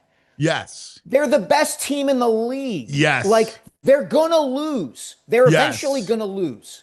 They just are. And people should understand yards passing. So what? It's a half. So what? That's a big deal, dude. It's ugly half. It's horrible. One half of football doesn't trump. The offense wasn't. The offense was not great the week before. Super Bowl. Like it does. What Mike to said be honest, was he's not making a judgment. He just said it reeks of entitlement, and it does reek of entitlement. It does not reek of entitlement. It reeks. It kind of. VG, you know what it makes me think of? It makes me think of what Jimmy Rollins said back in 2008 about being fair weather fans. And it is a little bit of that of like, if you're not giving me what I expect right now, I'm going to get all over you. And the whole history thing, the whole like, we're a city of losers trying to shake that isn't there anymore. They're the best team in the league. They're the defending champ. Playing inept for a one half. So they get booed. I mean, it wasn't, you're acting like it wasn't. They weren't down like 17-14 and they were abysmal. It was embarrassing. I get it. But they're coming off another half. The game before, the offense was not good either. They won. Look, VG, I'm not saying you got to be booing the defense or booing the offense. I'm not saying you got to be St. Louis Cardinals fans who are cheering even when the ball goes through the shortstop's legs. I'm not saying that. But what I am saying is they just came off the best season in franchise history. I would argue the best season any Philly sports team has ever had, given the stakes, given the status of the NFL now. It's the best team I've ever seen. I agree. And, okay, if you're going to boo them in the immediate aftermath of that, like, what are we talking about here, man? It's been 6 months, Mike. And we're looking at, I don't know, you got players running the same routes. They looked ridiculous in that first half. Ridiculous? Yeah, they did. Talk about overstating it. My God. Dude, that offense looked ridiculous in the first half. No, it wasn't a bad half. A bad half's 100 yards passing. It was bad half's not -1 yards passing. I get it. All right. Bad half. Historically bad. We got a poll going on in chat right now. If it wasn't for the defense, it should have been 28 to 6. And so far, wide margin saying that the boo is okay. Because we're talking to fans. So of course it is. Like, I get it. These press guys are the problem. These elitists. Right. These elitists from the press. They're the problem. They can't resort to the boo. Oh my God. We had dealt with misery for decades. Decades of ineptitude. And you think that was a bad half? Go watch Rich Kotite's offense. Go back into YouTube and go watch some Mary Campbell offense. Go watch that stuff. I'll bet you they never had -1 yards and a half. Get the hell out of here, dude. VG, you remind me. Mind. You want to talk about bad football? I'm sure it's a bad, stank-ass football. I'm with you. I'm as old as you. I've seen it. Yeah, obviously you forget it. VG, you remind me of the politician who's going out and he's shaking hands and kissing babies. And one of the people he's talking to says, "Hey, good luck. We're with you as long as you're right." And the politician says to the guy, "If I'm right, I don't need you." And the point being, like, it's my one kind of complaint about Philly sports fans is they're not really loyal if they're going to boo in situations like this. Booing does not mean you're disloyal. It I don't kind of know how does, booing to a certain equates with degree. loyalty. It kind of does. Well, I mean, that's a big jump. I boo, now I'm disloyal. Well, at some point, doesn't a team deserve your back? Like, if it could be ugly, right? They go, well, instead of freaking busting my balls, how about you give me the Trey Turner situation, which worked out, right? Sometimes you're expecting them to get a standing ovation as they walk off the field? I'm not even asking for that. But don't bust my balls. It's my if the point is like, yo, dude, I get we're struggling. I get the fact that I got Pryor in the game and my old line is a mess right now. So I get it. Like, if I'm Jalen Hurts, I'm going, bleep you, VG.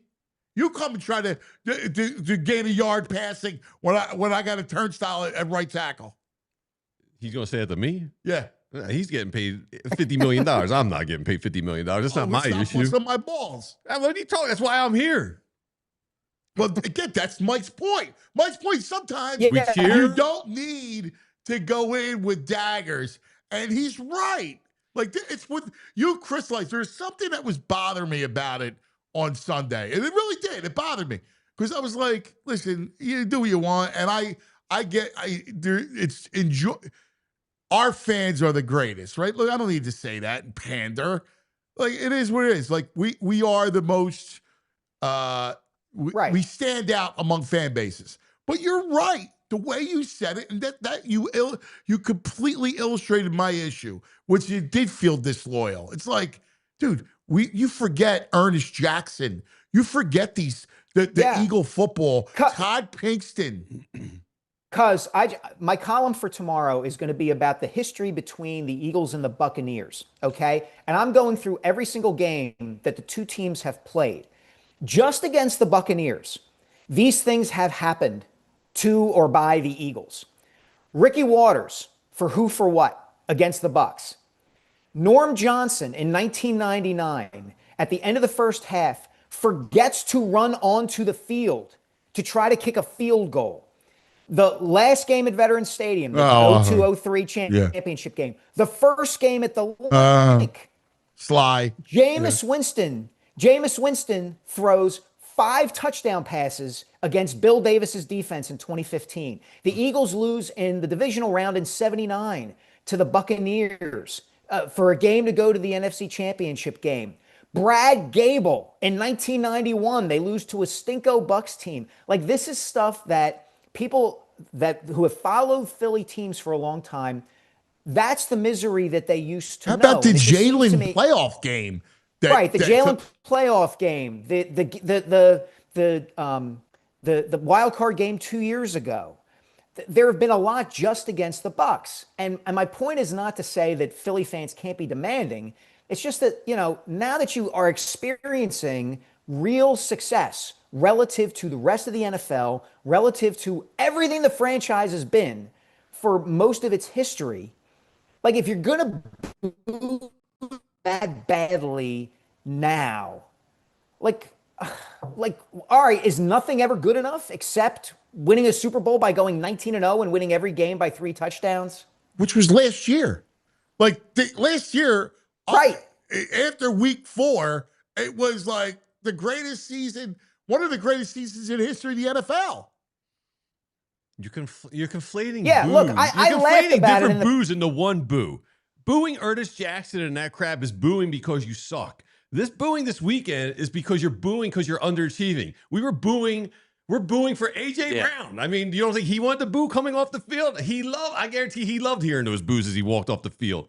Like, they're different boos. Booing because a team's been dreadful for a decade. I agree. And booing because you know they're underachieving. And maybe it's ineptitude play calling. Change it up. We're booing. And they did. And being the voice of the chat, reading everybody here, they don't care about what happened in the past. Right. They care about this team. And they know what this team can do.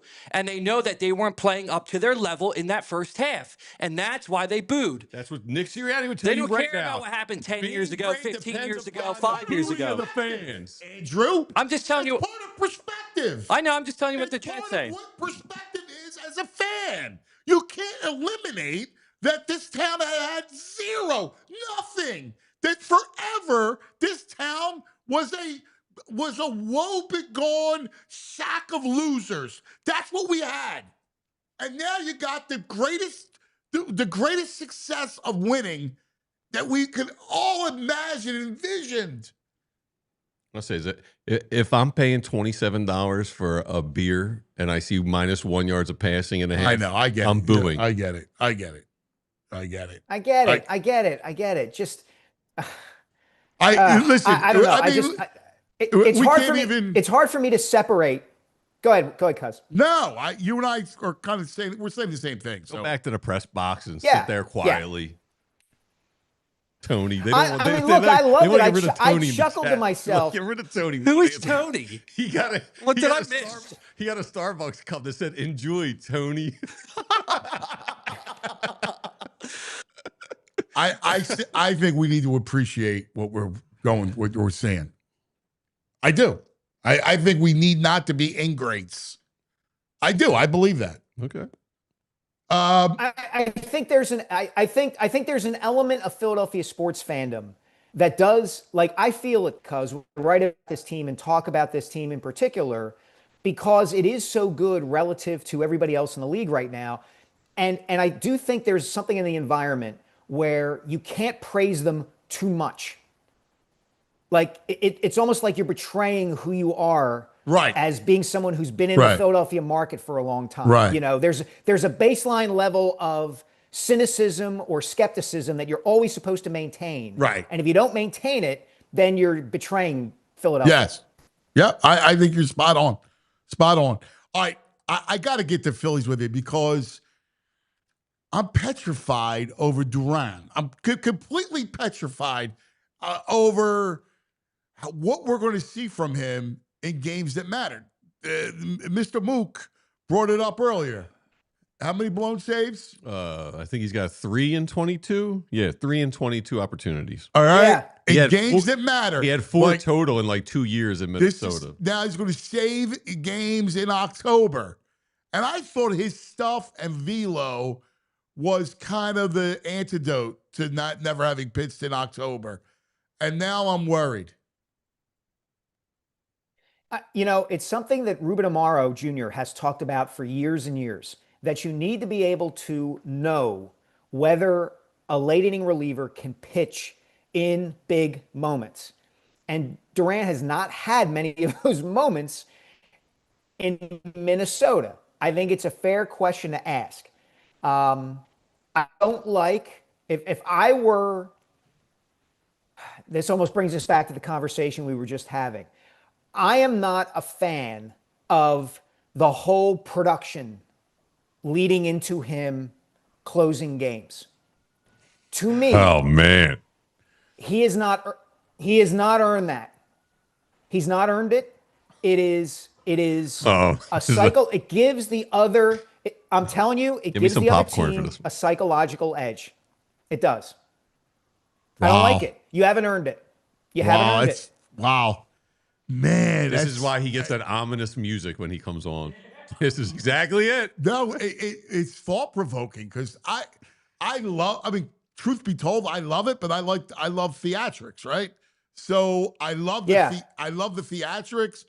I love the fact that the stadium will be the ballpark's rocking, right? Like, but your point is that all sounds great for Mariano Rivera. And that sounds great for Brad Lidge in 2008. Yeah. This guy is not there yet. His stuff is amazing, but he's not there yet. And there's just This something is why you're a about it. great It's columnist. bad karma. This is why you're a great columnist. You're a great columnist because you are unafraid to speak the truth. And we all love the theatrics, but you bring up a great point about, is it bad karma coming in to such theatrics and leaving yourself open? Now, I have to tell you, if I had a vote to keep it or abolish it, I would keep it. Because I think it still energizes the building and it can add to his mystique. But I hear you, because your first blown save in the playoffs, do you do the same thing the next game? Right. I mean, I watched it. I remember seeing it for the first time in full. And it was the night he blew his first save against the Nationals on a Friday night. And I just sat there thinking, if I were on the Nationals bench and I were coming up to bat this inning, I would want to stick it to the Phillies and to Duran. Yeah. Just so you get some feedback, the entire chat is booing you right now. That's okay. That's all right. Don't do it. He thrives off the booze. He's blown 3 saves since he's been here. How much is he thriving?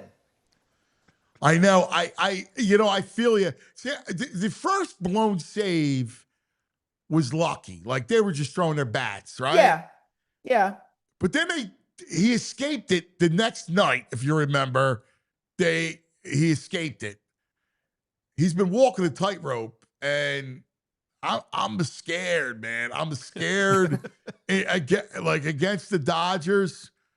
Like, I honestly don't. The fact that it's a 5-game series, I would feel more confident in a 7-game series against the Dodgers than I am a 5-gamer. Yeah, I heard you and Murph talking about that yesterday, and you're right, because over a longer period of time, more shortcomings in your opponent are likely to get exposed. Totally get that.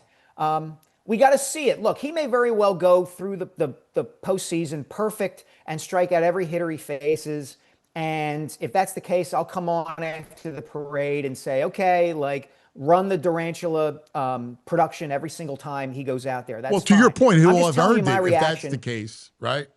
Right. I'm just telling you my reaction as somebody who, while understanding Philly fans, really doesn't have a vested interest in any of this. And I'm looking at this and saying, I don't know, you're not the champ yet. You're not the champ yet. So what are we doing here? I would argue one thing you just said. You said you don't have a vested interest. But I think you do. I think deep down, right, as much as we all try to suppress, we're talking about human behavior, human instinct. Deep down, you care more than anybody about Philadelphia sports. And I get the whole on the surface, you don't want to be viewed as a homer for the Eagles or whatever it is. But decorum is important to you for how we root for these teams, because you, in fact, did. And obviously you root for your story. I was in the same boat. I get it. Sure. But there's a part of you that I think cares more than anybody. I think you still have that 12-year-old that is not that deep. He's not pushed that deep inside. I think he's on your shoulder. I care more about the stories and the work than I do the outcomes of these games and the fortunes of these teams. I can definitely say that. Now, does my job get easier and in some cases more enjoyable if the teams are winning? Of course, because the athletes are easier to deal with. They're more forthcoming. Fans are more interested. The people in my life who care a lot about these teams, my father, my godfather, my dear friends, they're happier. Totally get that. And there is a part of me definitely that looks back at my fandom and wishes I could have experienced what's happening with the Eagles right now, for instance, or more of what's happening with the Phillies. the runs through the playoffs and things like that. Like I kind of cling to the summer of '93 as one of the best summers of my life because I had never experienced anything like that before it. And I had to wait a long, long time to experience anything like that again. Do I care? Somewhere deep inside of me, yeah, I probably do. But come on, the Eagles win the Super Bowl. You weren't emotionally touched in February 2018. In 2018, I was. Yeah. I mean, I told you that. I went back to the press box and called my dad. Point. Yeah, absolutely. Like, sure, it's there. I mean, I found it easier when I switched to radio and I left daily newspapers. Now, I still think as a radio, television, broadcaster, that there's still a journalistic responsibility as to being fair, like as fair as you can be. Sure. However, and like when talking about people and when talking about the games, like I'm always honest about how I view games and teams and, everything. But I found it easier to go back to my inner 12-year-old and go, man, I'm loving this. Like, honestly, watching the Eagles win every week is just freaking awesome. Like, it's a great time.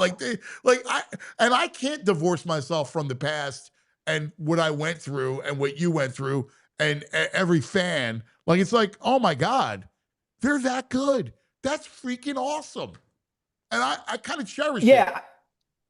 I think the difference here is, and you still scratch the writing bug in ways away from the sports scene of Philadelphia. Yeah. I can't because of my job. Right. So that distance is probably a little greater for me than it is for you. Like you can go on the radio and TV and talk about these teams and let that inner 12-year-old out. Yeah. I have to maintain a measure of distance so I can do the columnist job correctly. Agreed.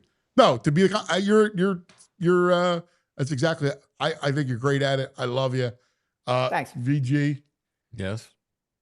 Are you going to say goodbye to our guest? Mike's okay today. Mike's okay today. Why? Because you're a scoundrel? You're an entitled. Yeah, I'm an entitled. I'm an entitled caustic mook. Listen, tell everybody in the chat they are free to email me or shoot me a note on Twitter, X, or whatever. It's all good, man. I love it. Boo him on Twitter. What's your Twitter handle so they can boo at you on Twitter? At Mike Sielski. There you go. Oh, brother, great stuff, man. A lot of fun. As always. It never fails to have a great conversation. Thanks, buddy. All right, you got it, guys. Thanks a lot. Hey, brother. Here he is, Mike Sielski. I love him. I do. I love him. He's so good at getting it going. He's so good at kind of the intellectual kind of piece of it. Oh, he's great. He's great. He's provocative. He says the things that people don't want to say or don't want to hear. He's a good poker. And it has to be said. Futz says, no intro song for Sielski next time. He hasn't earned it. The chat was saying the voicemail line is going to be filled with booze.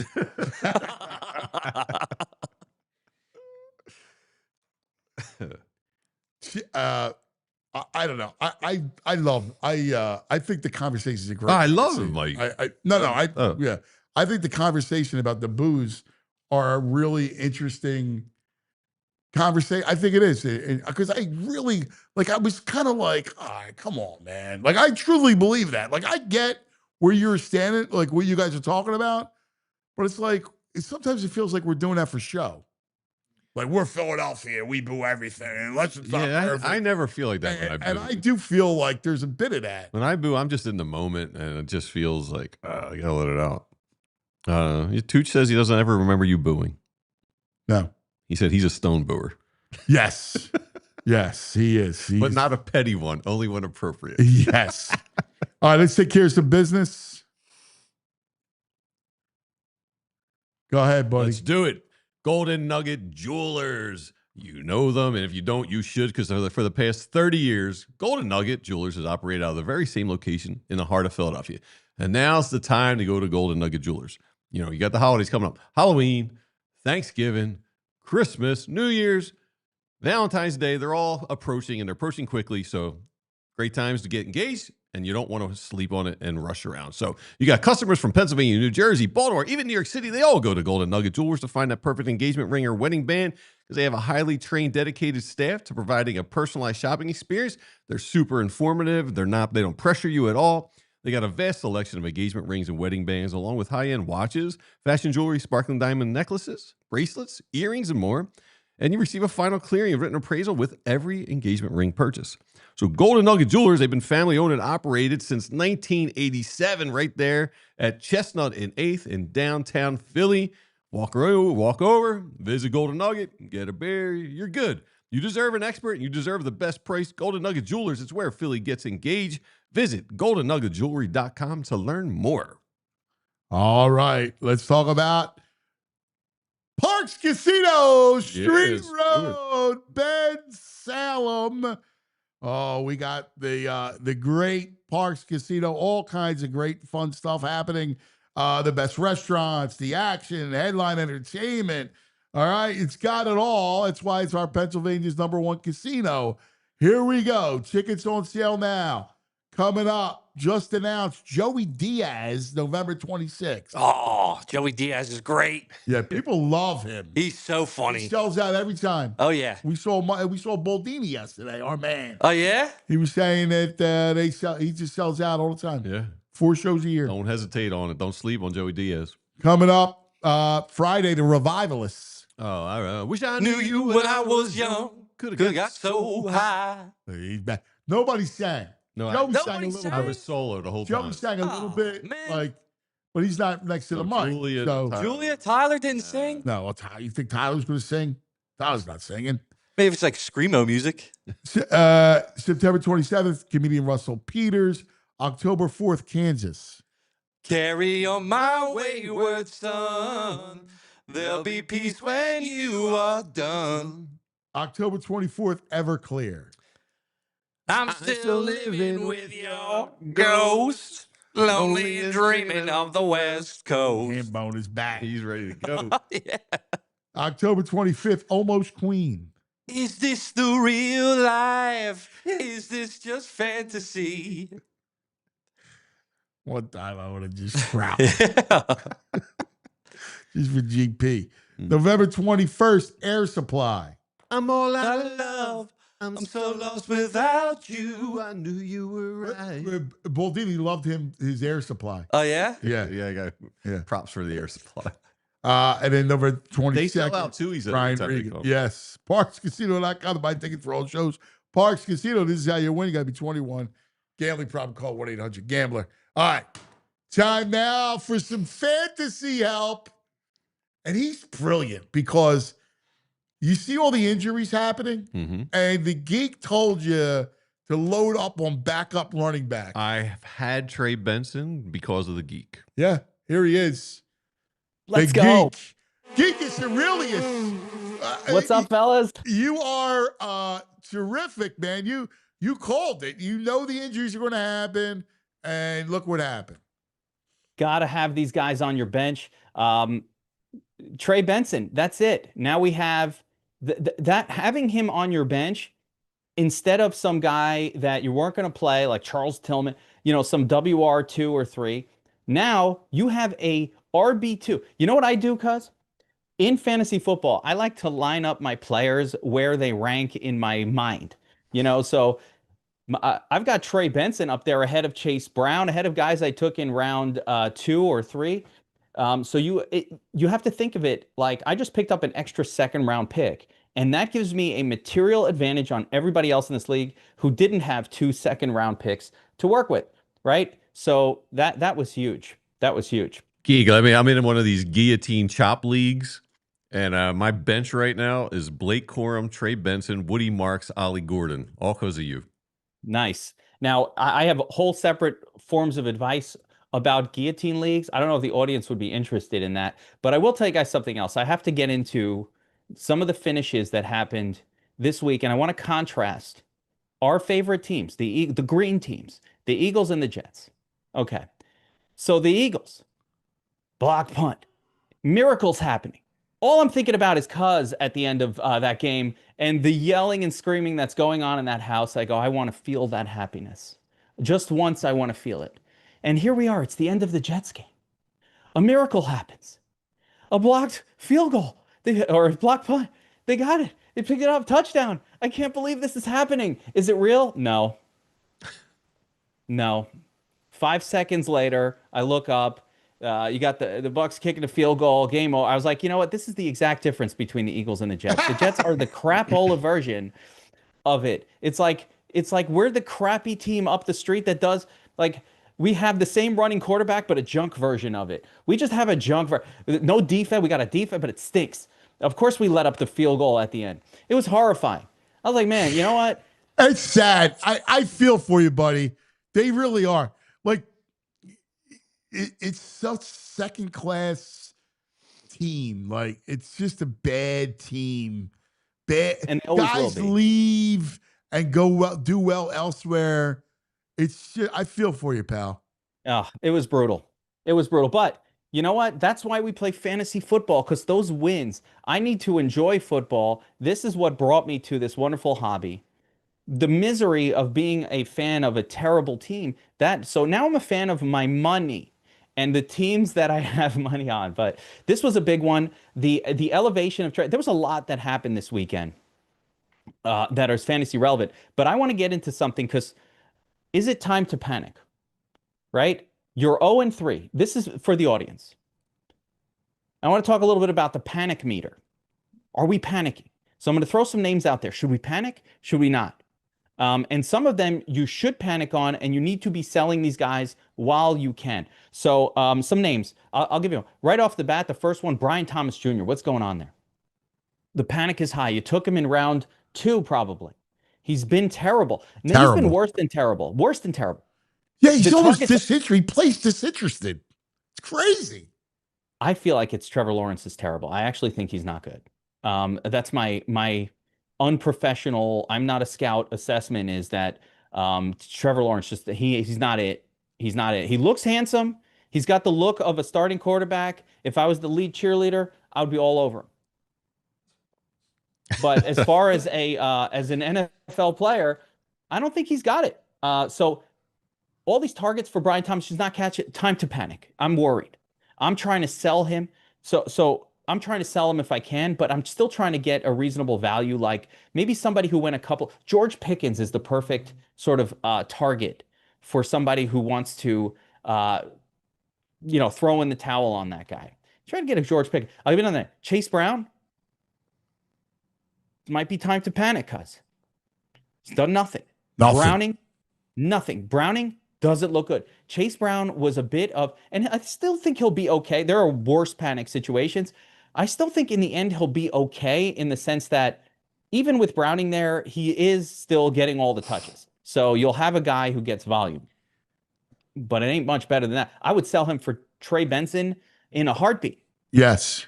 You're not getting Trey Benson for him at this point. But maybe the name value. T. Higgins is a disaster with Browning at quarterback.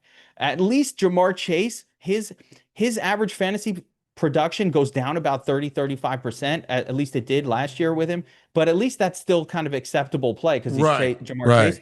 The T. Higgins version, you're going to look at like, no, you're looking at a 7-8 points per game. Quentin Johnston, I'll take him over T. Higgins at this moment. Really low end names. Board hands. Yeah, you got to get out. And then, so I've got a list here. DK Metcalf, I'm worried about that.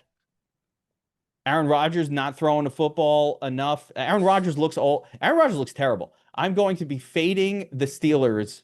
I faded them last week because I bet on the Patriots. And as if the sports betting gods came down from the heavens and said, "You shalt not win this bet, sir." Every time they're on the goal line, they're about to score, take the lead, fumble, fumble, fumble. It's a disaster. That was a horror show. But I love Minnesota against them in Ireland Sunday morning. Oh, yeah. I don't mind that at all. But I do want to say this. We also saw this past weekend the emergence of two of the rookie running backs and the blossoming into studs. Omarion Hampton gets the full workload now for the Chargers. Najee Harris out of the way. Won't see him again this year. So now you have Omarion Hampton on a good defensive team that wants to run the football, that with has a great quarterback.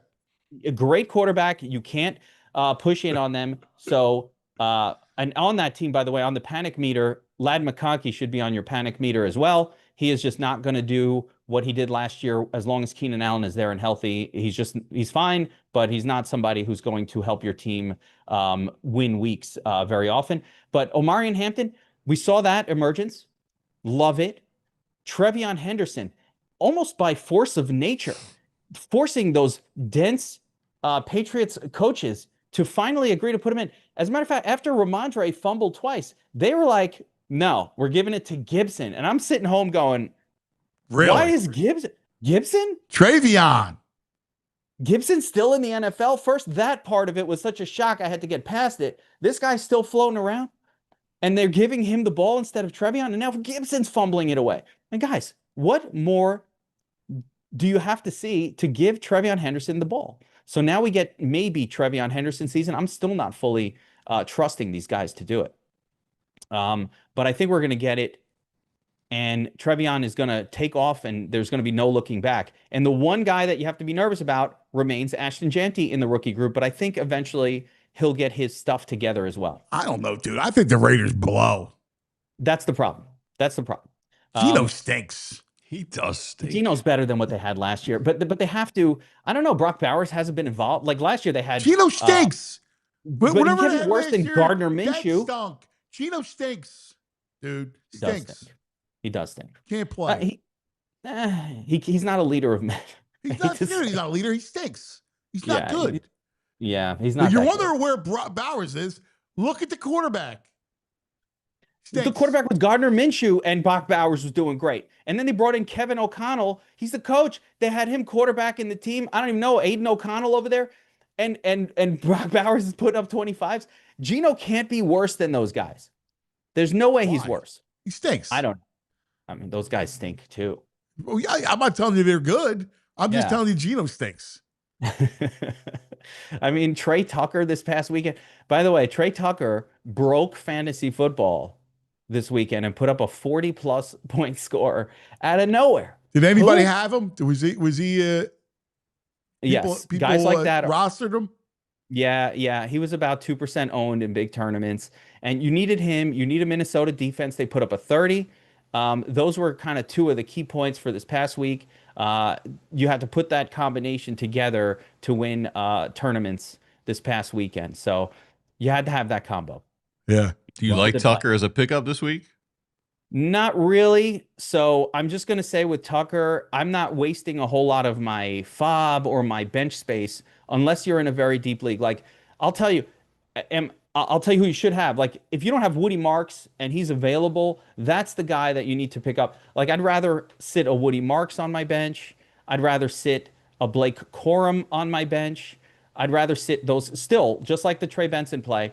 I'm still trying to sit those kind of players. Trey Tucker, you're not going to start him. Even if he had a good game last week, he remains the third, at best, maybe fourth option in the passing game for his team. Like, they're going to throw to Myers and Bowers and probably a running back before they throw it to Tucker. But, if I'm in a very deep league, sure. But in a normal league, he's not somebody I'm even going to waste a bench spot on, because I really need those spots. I also want to have sometimes a second defense in there. If I'm holding a really good defense that has a bad matchup this week, like I am holding Baltimore in one of my leagues, and that's not a good matchup against Kansas City for a defense. So I need a second one in there. So there's only so many bench spots. I'm not touching Trey Tucker per se. I don't know that he can keep it going throughout the season. All right, who you like this week? Yeah, exciting week up ahead. There are pay up targets and pay down targets and sort of studs. I definitely like Caleb Williams again in another great match. Caleb Williams is going to be my go-to guy. I might paint my fingernails, cuz I want to go. I'm doing it. I'm all in on Caleb Williams. I'm going to paint him up. So I like him to Rome Odunze, the clear. It seems to be a WR1 has emerged in Rome Odunze there. I don't mind Indiana Jones out there against the Rams. That's an interesting situation. I pair him up with the tight end Warren at the bottom end. I'm even thinking about Jackson Dart for some for some daily. I'll be honest fantasy. with you, I like Dart. I think Dart's going to be a player. Hang tight, Geek, because we are in overtime. OT. The Geek, who has his own Sharp app. You need to gives you edges on all your prop plays. He's got DFS Army for those people who like DFS fantasy. He's when it comes to the Geekus, he's all in on props and fantasy. That's why he's our expert.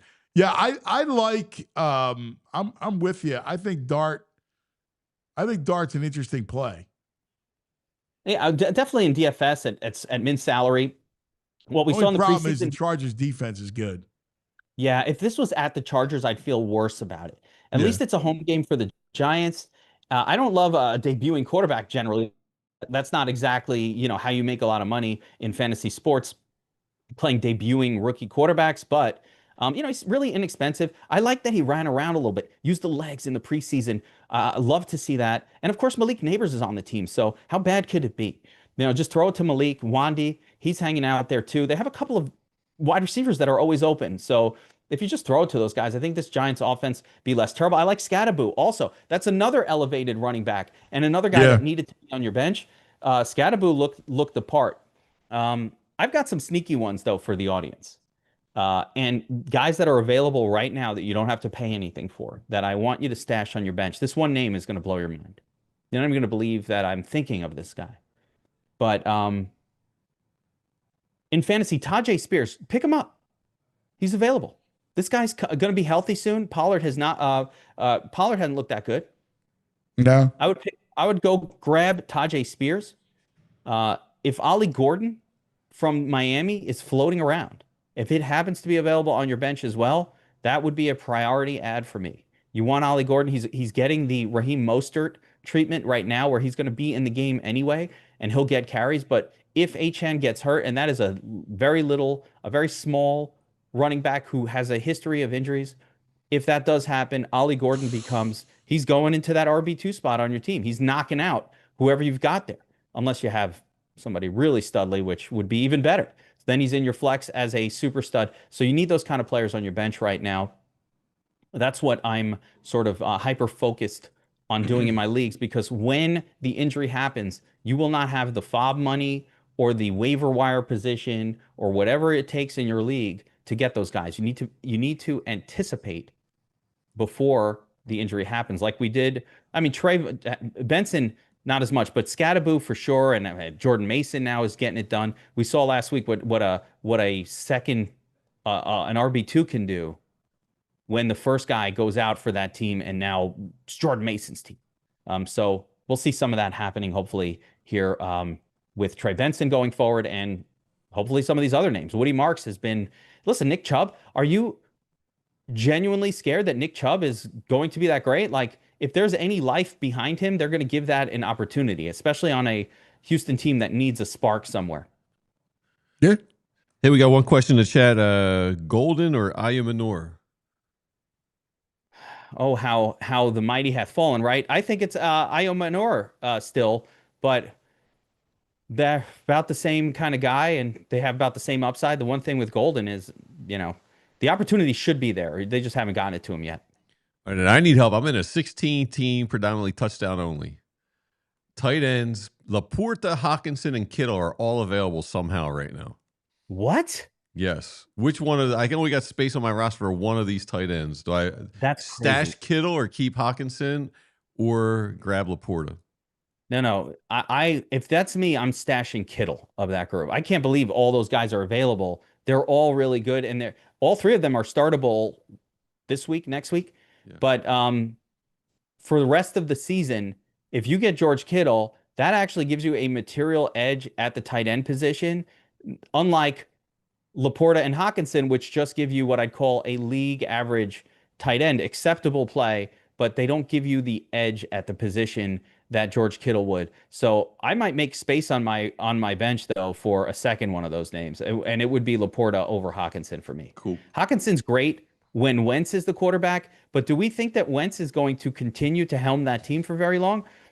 He might, by the way, as bad as McCarthy looked, but if he continues to helm it, then Hawkinson will be great. But I'm not that confident in that. All right, I got a survivor question for you. All right. I like it. So the Bills are the layup, right? They're a 16.5-point favorite over the Saints. However, there are two other games that I think you can get some real leg up on the field. Houston against Tennessee, unbeaten, right? Battle of the winless. And you got the Broncos against the Bengals.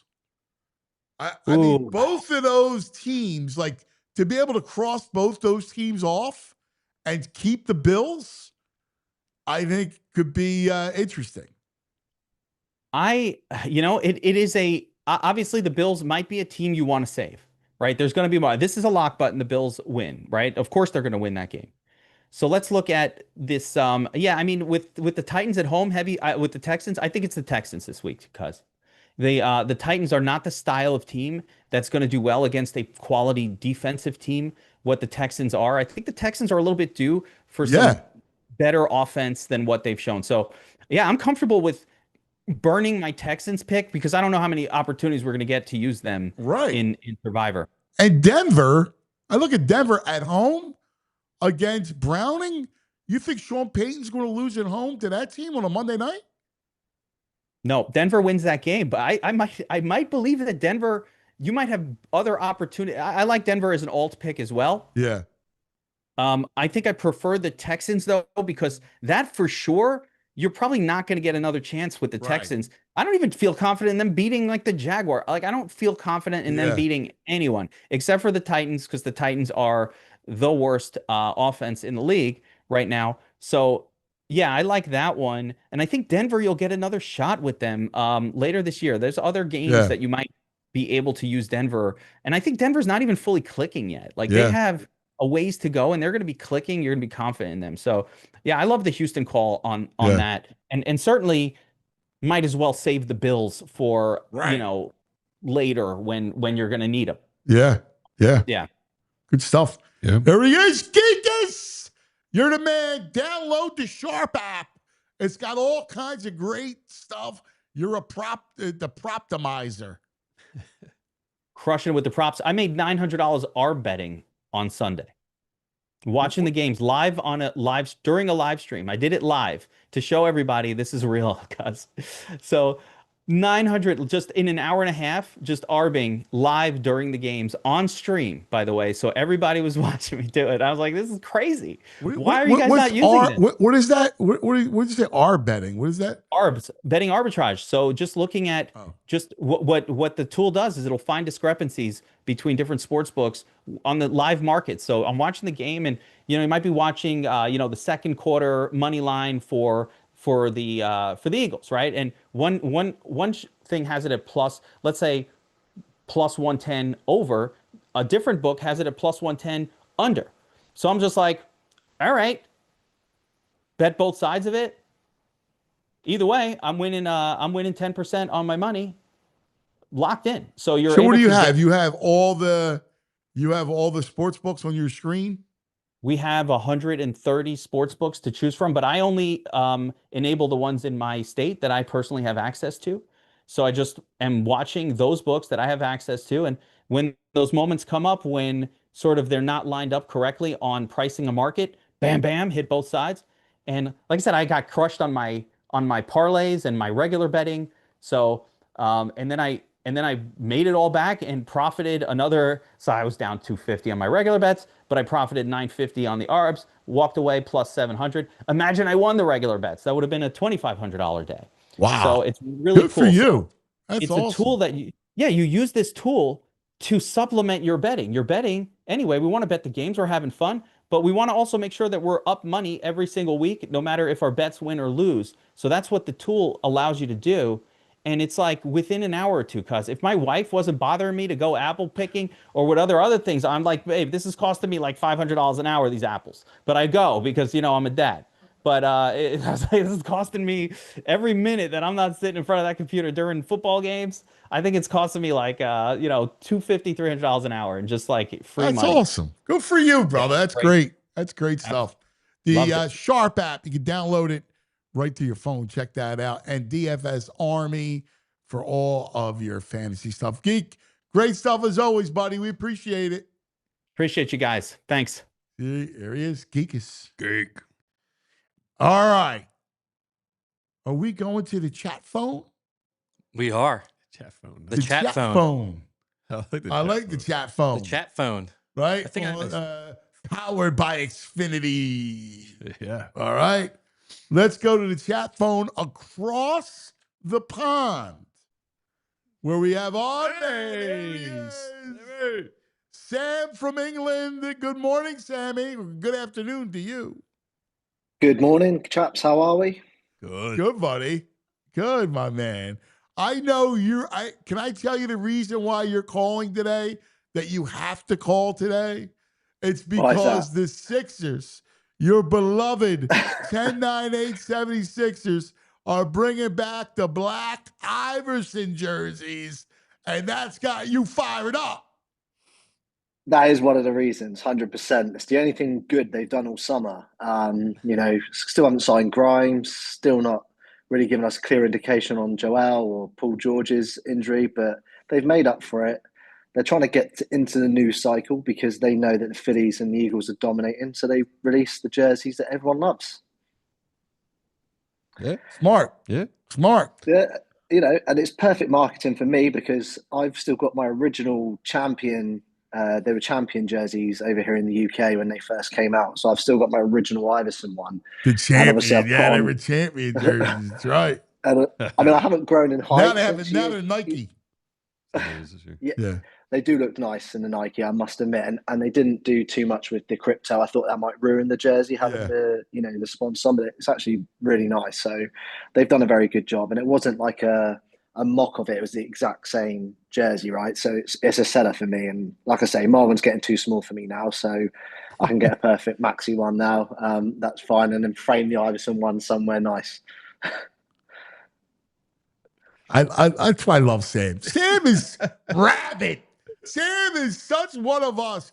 By the way, like how clear. He looks great. I know. It looks like he's right off one of my TV shows.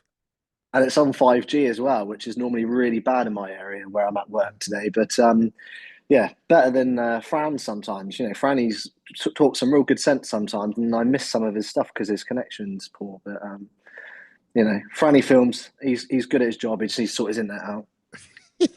I love it. So what else you got? You got something on the birds? Yeah, I the booing. I just wanted to, I think it shows that we care, and it definitely plays into. I think it played into the game plan on Sunday. For a fact that Nick Sirianni loves being loved by us fans and hates being booed, and that definitely got up his ass on. Sorry, I'm allowed to say that on Sunday. Thank you, Sammy. Thank you. I disagree, but it doesn't matter because you're the best. Yeah, it's very rare. I disagree with you, Anne. I normally am like Anthony Gargano knows what he's on about. Like when being on a sideline, it's like it's chaos. You're not processing what fans are doing. You can't even hear it. Like even though you hear it, it's not registering because you're in the moment. There's so much going on.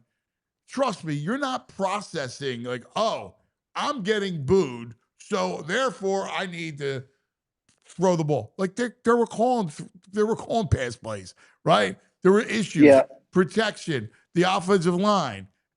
That's what it is. Don't realize it. I don't know, Sam. We saw him Nick get pretty irritated by the fans in the stands yelling stuff at him before. The Browns game. About Patullo, and when you're in the middle of this thing on the sidelines, there's a million things going on. Yeah, but I think when you're running back, headsets are off. You're running down the tunnel. You can hear those cheers, and that's different though. You're telling me during the middle of the game, like in the middle of the game. You're locked in. There's a million things going on. Yeah, but you know what? You walk from you're running into the tunnel, headset off, and since we're on YouTube now, I can say somebody calling you an asshole, right? Like you go, all right, like, bleep you, right? Like, I get it. But during the game, it's not impacting your decision making. It's all I'm saying. Yeah, no, I get that. And this is why I'm a Philadelphia sports fan. This is why, but when people mention us and say, oh, when I go against those Eagles, I hate them. When you watch the documentaries and stuff about the Cowgirls or the Giants talking about us, their players talk about how they hear us booing and how they hate it. And, players, during the Super Bowl documentary and stuff like CJGJ, I know we've been talking about him potentially coming back and stuff. Like he's not coming back. I don't think he's coming back. I agree. Yeah. But yeah, he loved that. So, and I know, I just think that the players buy into. I just think there's a little bit to it, and you might be right. You're absolutely right. When you got a headset on, and you're I'm not saying that the fans, the energy doesn't matter. The whole issue today that I had, and Mike brought it out, was more.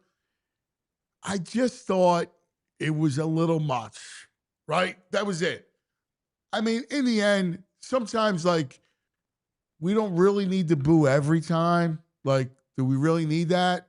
Like, I get it was a bad half, but there is context and there is about entitlement. And sometimes it's like we're playing a character. Like, he's a character, right? Like, sometimes he feels the need to play the character.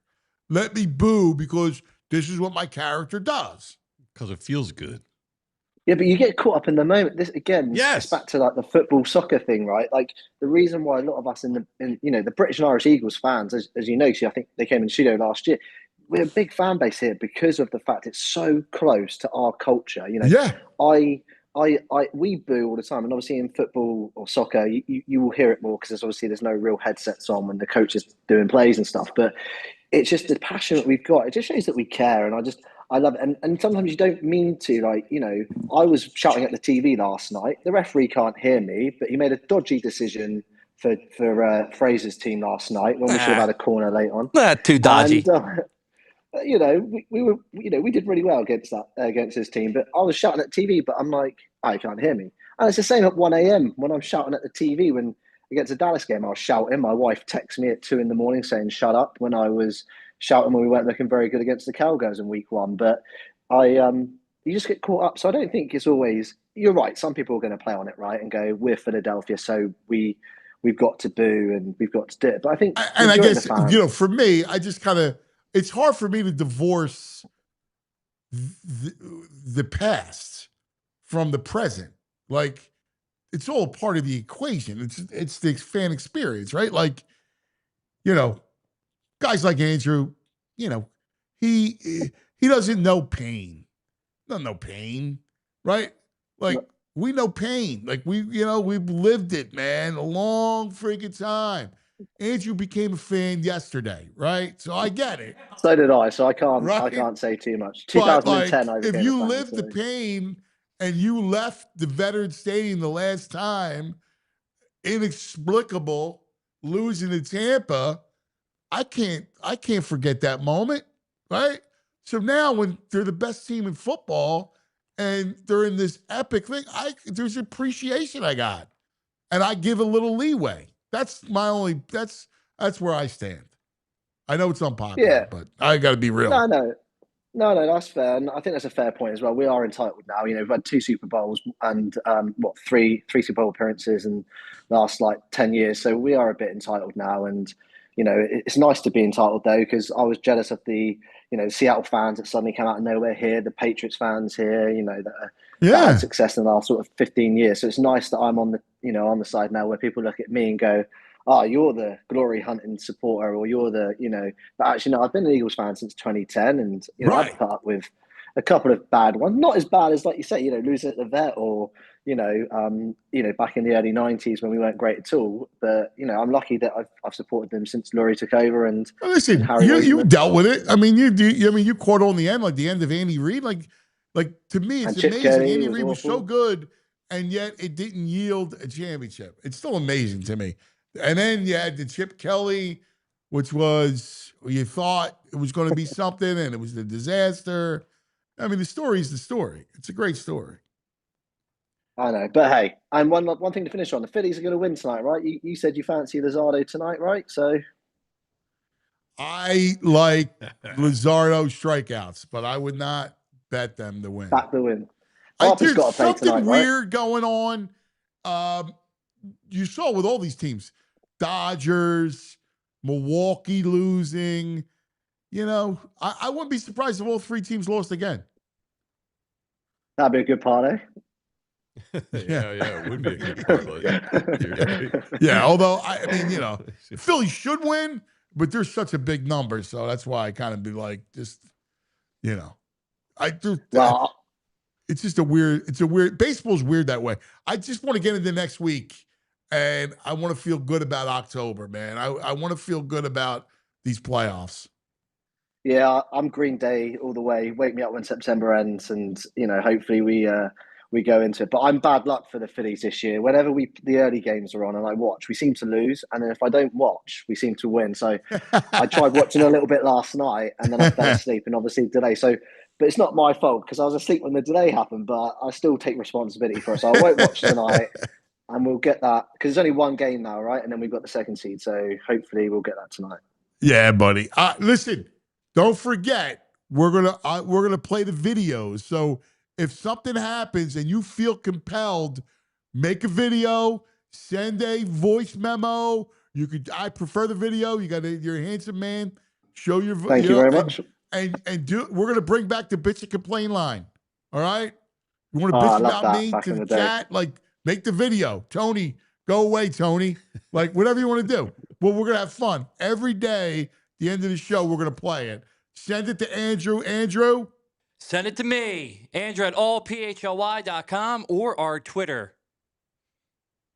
Will do. I won't do it when wearing your tracksuit though, man. You look like you should be in Sopranos sometimes when you got that tracksuit top on. I like the tracksuit. I feel like I'm going to get knocked up. Take me to see a boat. You're going to be like, Sam, I want to come and look at this boat for me. Let's have a look at this. And then I won't come back. Man, you're the best, buddy. We love you. I love you guys too. Thanks, Take care. Sammy. Thanks for having me. Sammy from England. Always a pleasure. We love him. Yeah. All right, let's go back in the day. Let's do it. We're going back. We're going back. We're going back in the day with True Mark. Oh, yeah. It was a big day in NFL history. 24 years ago this week, this happened. Changed the course. And Drew Bledsoe is on the sideline. Tom Brady, the second-year quarterback from the University of Michigan, who threw only 3 passes in his rookie year last year, 1 for 3, a 6-yard completion, and this is his first duty of 2001. So apparently Bledsoe knocked around a little more than it appeared, and Brady changed the course of the NFL for like 2 decades. That's pretty cool, man. Hey, shout out. It was a nug. We got to get out of here. But Sister Jean is retiring. She can no longer do the duties of chaplain at Loyola, and she's 106 years old. God bless her. 106. Wow. Retiring. God bless her. Guys, real quick, please subscribe, like everything you see, like, subscribe. Help us out on social media. Works with the algorithms. All right, so tell your friends about it and just subscribe. Free. Boom, hit it. It really helps. The likes really help. It just does a lot for us because of the algorithm. So we appreciate you. We love you guys. Have a great day. We'll see you tomorrow. We all silly like the mayor.